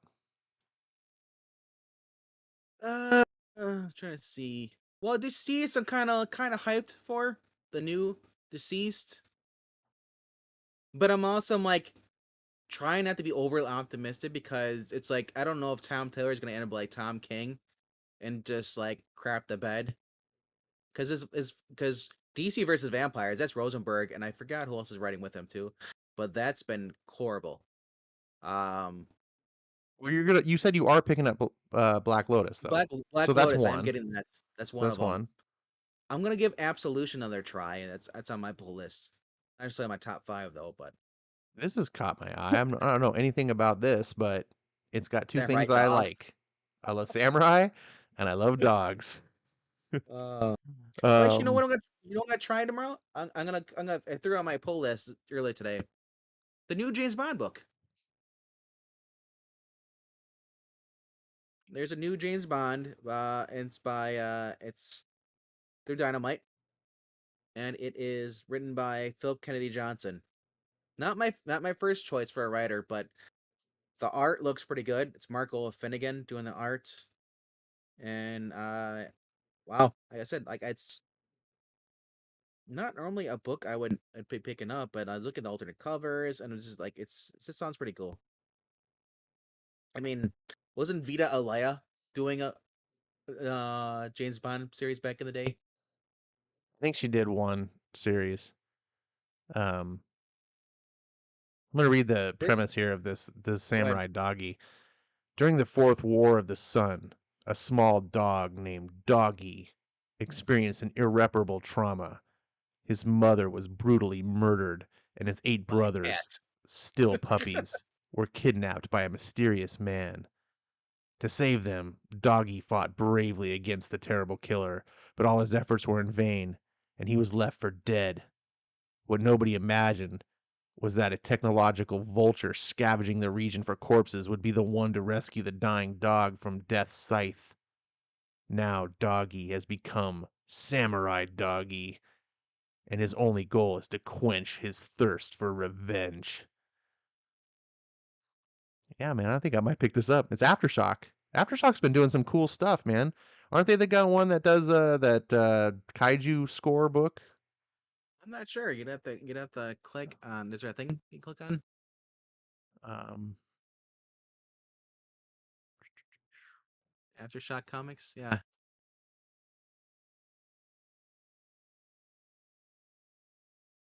Did you score? Yeah, right there.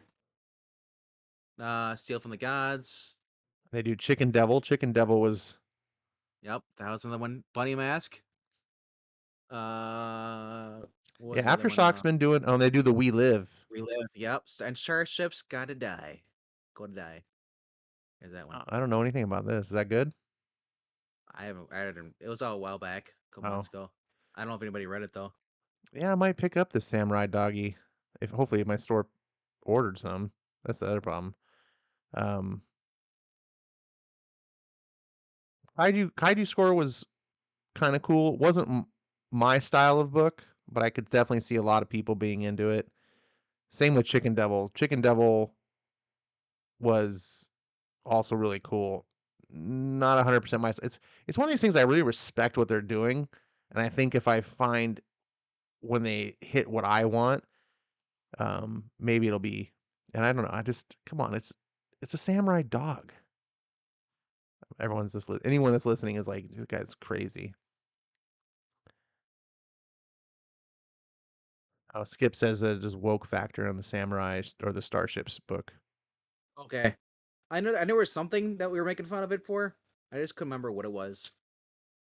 Or at least, I mean, I make fun of a lot of books. That's just the way I am. I'm a jerk. I admit it. I You don't don't care. make that fun of that much, actually. I don't think. That's right. I don't. Yeah. Let's go with that. Good, he said. Ha ha. So Chris Tex has only done one other book, and it's not even on. It's credited with this another comic called Blackout in 2020, but apparently when I click on it, there's nothing there.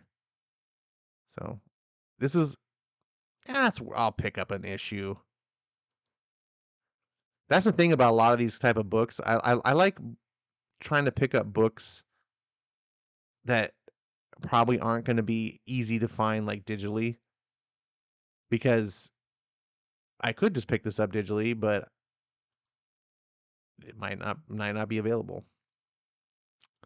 Ooh. So Apparently, heavy metal. Their Facebook site got hacked. Now they're backed up to being normal again. A lot of people are getting hacked lately. hey, aren't you excited for Draculina #5? I cannot look at that cover because it's. I know that's the 14-year-old girl. Oh, I can't.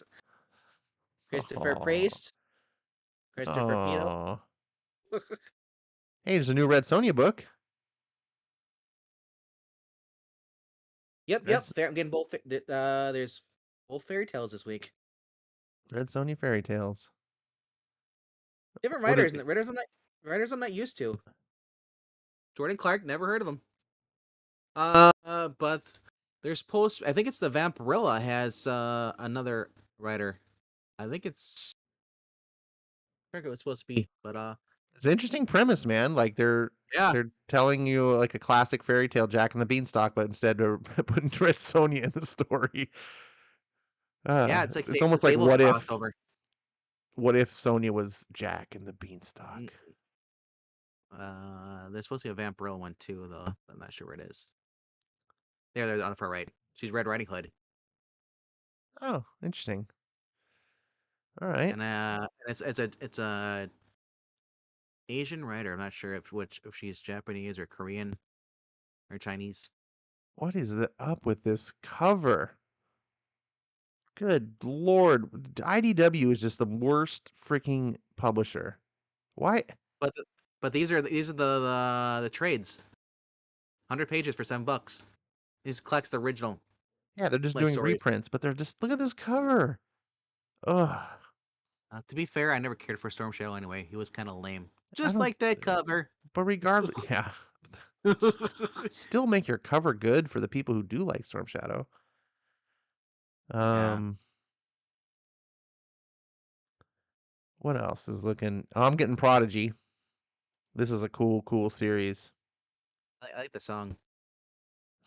I mean the band. Yeah, their one song. We got a lot more than one song. There's only one that was played for one day, and then it was banned off MTV. Smack My Bitch Up. Yeah, you got it. This is the one everyone I'd attest to you, see if you're a true fan. dude, that CD was in my car for like 6 months straight. I Can you loved. imagine if somebody heard about that today? We need to cancel them right now. Oh, look. ISOM #1. Yeah, was $35 cover price. how many? 96 pages though. All years for the low price of $35. You know, is it hardcover though? Soft cover? I want to know. What are we looking at here? Dude, it better be freaking metal plated cover for $35. By the way, folks, you can get Reckless, all hardcovers, 200 It'll pages be it'll be for great if for every book you bought for $35, it's only 24.95. $25 for the extra $10 or whatever, or whatever. You get like here's a mug that collected liberal tears. Like really, really hawk it up. Buy ISOM to own the libs. Hey, Space Lady #2, it's on your pull list, right? Oh, dude, they didn't have Space Lady #1. Sure, they didn't. Dude, I would have bought it. I so would have bought it. I am not lying. Look at this. What Look. happened to her legs? Drink it in. She I so want to read this, Venkman. it looks like she drank it in and then ended up in an alleyway getting beat up by bums. Oh, I thought that was a condom in her hand. It's a coupon.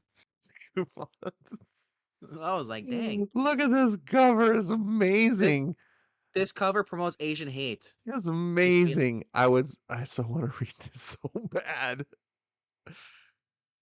Space Lady is tasked with the yearly review of her sector's local casino and is committing to getting the job done, no matter how much she has to smoke, drink, or gamble. I'm Come sold now. on. Let's go back. Come on. Once you said that she has to smoke, drink, and gamble and just be a whore, like seriously, just call it space whore. Then I'll buy it.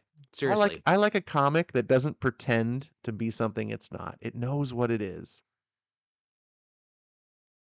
Um, I keep every time you go to see Rivers of London, I keep thinking it's Miss Piggy looking at me. Please stop, because the eyes, how big the eyes are in the hair. Yep. Once in Future Grail, Free Hands, #1. yeah, I don't know any of these books. Franken Rocker and the Jailbait Punks. Now, if it would have been Franken Hooker and the Jailbait Punks. Bad Kids Press. Oh no, our heroes are under attack by a scary giant robot. They decide to combine their forces and build a giant robot of their own. And their crazy plan might work, but it might also unleash the ultimate evil in the universe.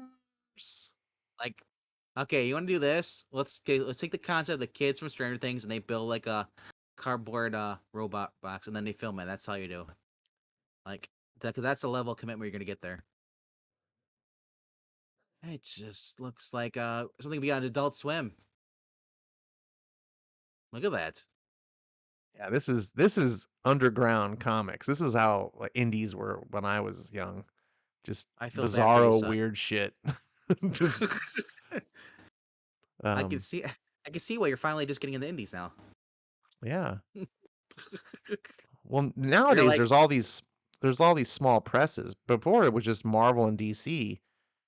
yeah, Well, I guess Dark Horse kind of came around at the time, and but they did all the licensed stuff like that. So Dark Horse is what you read if you wanted to read like Aliens or Predator or Terminator comics. That was like their bread and butter.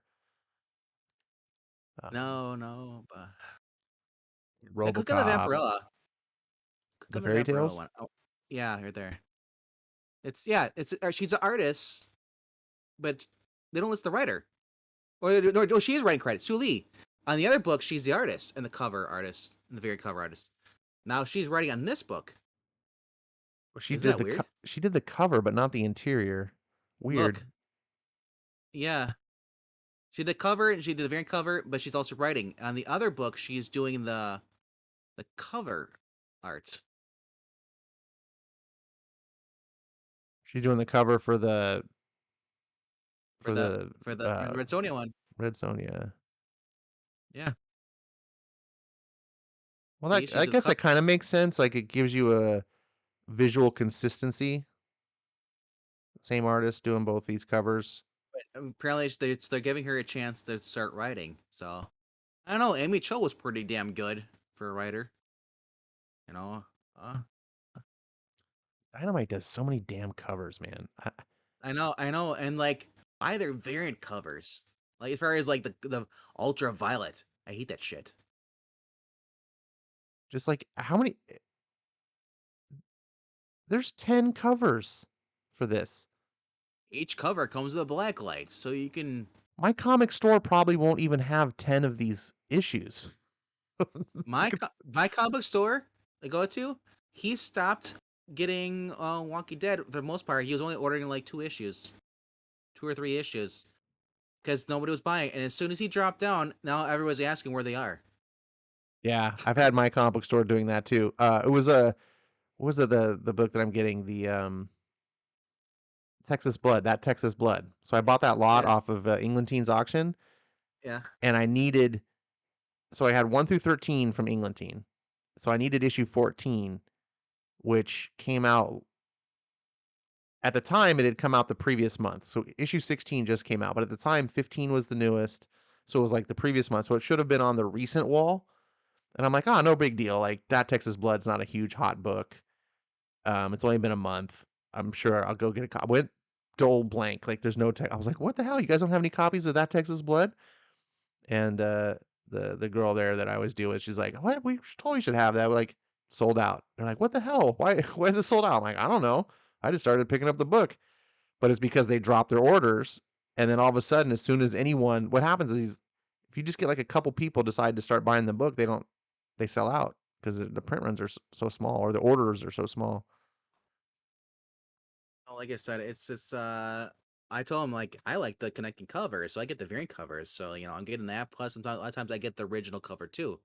So I'll have like maybe uh two covers or two copies of different covers. My thing is if I ever decide I want to sell the connecting covers, I still got the main covers. That's why I've looked at it. So because I'm never gonna get rid of my collection, but like I think if I did sell anything, the connecting covers would probably sell better. But Maybe. yeah, I I think don't it's a know. good. Like I really wish I would have jumped on that and bought those. I would have really enjoyed probably collecting Walking Dead. Um, it's like such a mountain now to try to go back I and get mean, it you from have issue number one. just wait for the compendium that comes in color. No, but I want to collect it. Like I like I collecting know. ongoing series, and it's just to go back to number one now. But I think it could turn out to be a possibly good collection because of the low print runs. You may turn around that these comics are such less like in less supply than the originals, right? Because the original Walking Dead was like the most popular indie comic at the time. It was the number one indie book. Right. Right. So there was good amounts, but if these stores are only ordering, a handful of copies just for the people that want them, it could turn You out know, that some of these issues are I'm really, really I'm rare. And so when you get and to some of the key issues where it's like, oh, this is the first appearance of whatever character, and you're like, yeah, but there's only 10,000 copies in existence of this. I you know what I'm waiting for? I'm waiting for the have them the continue it at the end because now they're doing these spin-off series That would be amazing. shows, and That they would be add like so amazing. it's like you get this, and at the end of the book, it's like here's a spin-off series, and then we have Daryl introduced, like characters other for the show. Dude, if Walking Dead Deluxe goes to issue 194, I'll shoot myself, but I'll applaud Robert Kirkman. Um, Film it so we can watch and repeat in slow motion. Yikes. That's morbid and a little bit depressing. But yeah, Well, that would be how is it depressing? You won't be alive. it's depressing. I'm alive now, so it's depressing now to think about it. See, it's working. You won't kill yourself now. It's terrible. Um, Reverse there's psychology. there's I a Zach want you. Kaplan book. You like Zach Kaplan? Who the hell is Zach Kaplan? He's the one that did that book that I read on my storytime stream that you got into. That was about it's like a sci-fi book Eclipse? where like the sun Eclipse, did right? eclipse, yeah, Oh, cool. and Yeah, mine said actually that's issue 2 of what Skip's been reading. Mindset. Yep.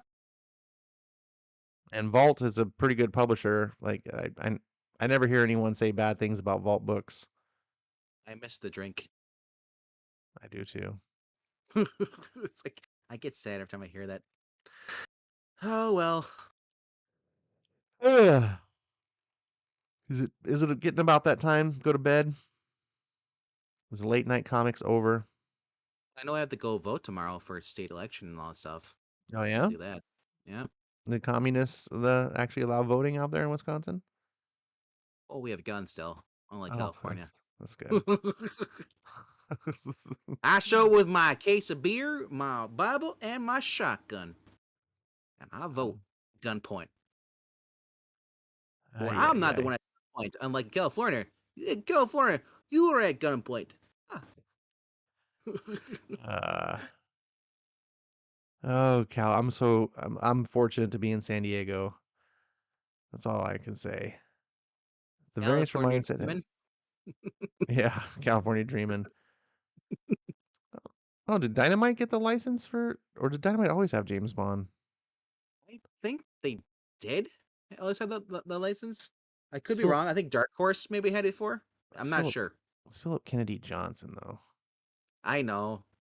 It could be okay, or it could be, I don't know, hit or miss. It I could don't. be. As I said, it's a first issue. I usually don't If he writes a read good anything James story and Bond comic. doesn't try to go all political, I guess it could be. I usually avoid uh anything James Bond in comic form because I think the first writer was wasn't it Vita a few years back? I thought Vita was Yeah, one of them was she wrote the series. She wrote the, if I remember correctly, she, when they put her on, it basically killed the series. yeah. But I'm Because like James Bond, they were doing pretty successful James Bond comics for a while. Um, the first two James Bond series got really positive buzz. I want to try to find them and read them because I've heard really good things. Let's see. Uh, not Marvel, not Dark Horse.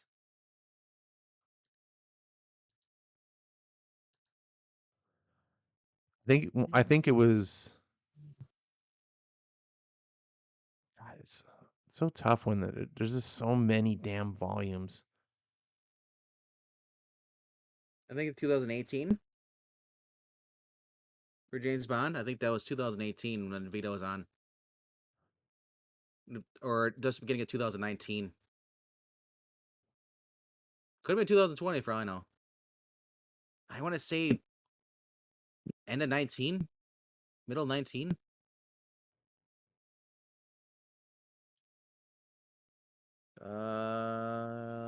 Skip says the variants for Mindset had an amazing set of artists.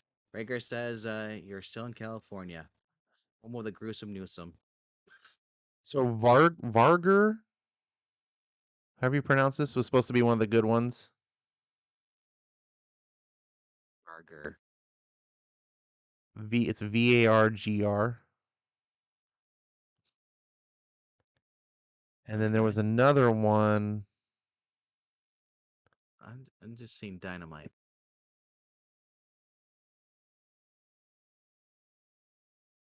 You mean the title The Varger. title, James Bond 007 Varger. Vagabond. I don't know. Um, but Money Penny. That's Warren Ellis, so that doesn't surprise me. He's a good writer.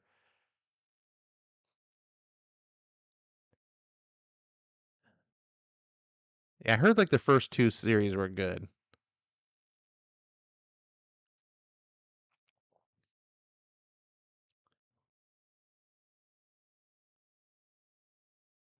The one down there, like the cover is pretty good. If you scroll down, there's that cool cover. The red one right there. Reflections of Death. Who does a cover on that? I think this book is painted.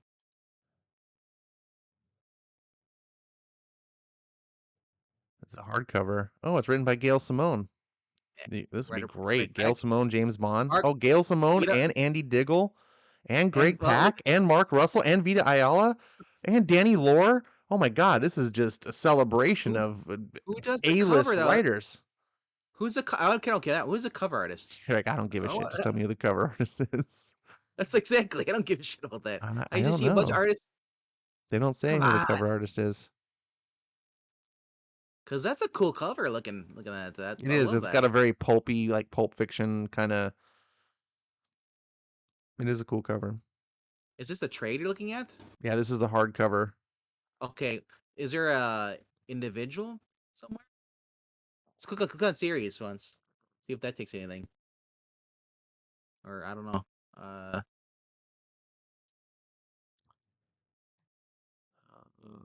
James Bond that's Reflections of Death. that. It was a one shot maybe trade. I don't know. S- Some hardcover. Probably. I don't know. It's probably a one shot.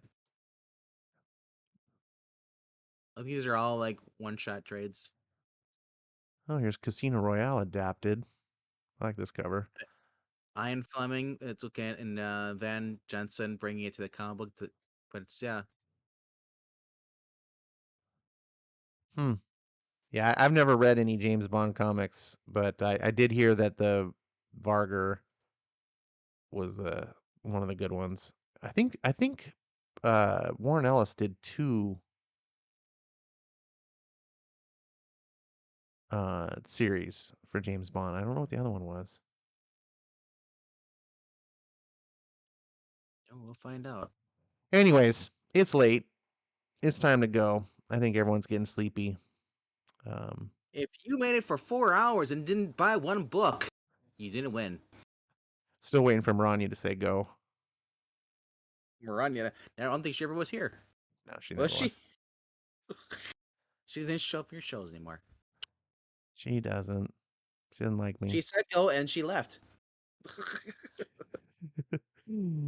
uh, well, I don't know why I'm fixated on James Bond comics. But for You, those of you who are watching and are not the same crowd as the Geeky Puppet Show people, Ash, we did a reading last night. yeah, Issue readings. We did Doctor Doom and Namor versus Fantastic Four. That was a really fun issue. That was number 6, the original run, where we Maranya and Breen switched roles. Maranya was the Thing. Breen was Sue Storm. nice. Uh, yep. I read Reed Richards as a Southern redneck, and even Rhaegar made an appearance in there as little Rhaegar. I tuned And into then that for a short bit, and it was so topsy turvy. I was like off the rails. I was so off the rails. I was like, I can't even follow this comic with your Reed Richards accent was crazy. What Um, darnation you talking about, son? yeah, I was like, what the hell was, I couldn't follow along. I was like, none of the That's the whole voices point. made sense for any of the characters. That was the whole Uh, point. It's like we're like the riff track. Comes to this. oh my goodness. The other one we read was the final issue of Secret Wars, Yeah, issue I number saw 10. I saw part of that too. And Yeah. So I the frog, I think it was Froggy doing the voice of Doctor Doom. no, that was Puppetine. Someone did a weird Doctor Doom voice, and I was like, what the I was like, you guys are doing Oh, crazy he stuff. was Doctor Doom was in both issues though. Doctor Doom was in the Fantasy Four as well, Yeah. and he is based pretty much in the voice dialect of Captain Kirk by Puppetine. So, but no, if you've never read the Hulk as Hulk Hogan or heard it that way, check out the Secret Wars reading we did. That is funny when Eric does the Hulk Hogan Hulks. Let me tell you something, brother. It's like, yeah, I just have to say one thing before we go. I have no interest in this Judgment Day book, but this is a really cool cover. What do don't you think? know, don't care. You don't think it's a cool cover? Wait, I think I saw this before. That's the Celestial Iron Man. Yeah, I think it's a cool it's some cover. the Celestial. That's all I know it is. Yeah. I like it. All right, thanks folks for being here. Listening to me and Vankman ramble on about comics.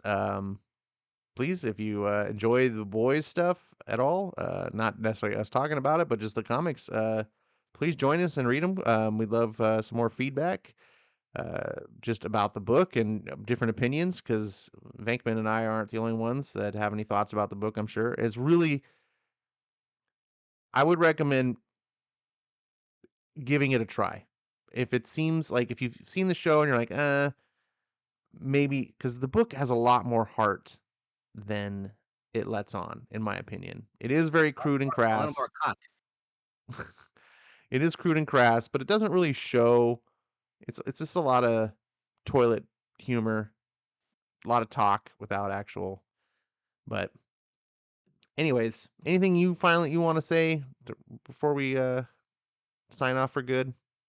Alright, well, I guess we're already in. For those of us who are on the East Coast and the middle part of the country, Tuesday night, 8 p.m. Central, 6 p.m. Pacific.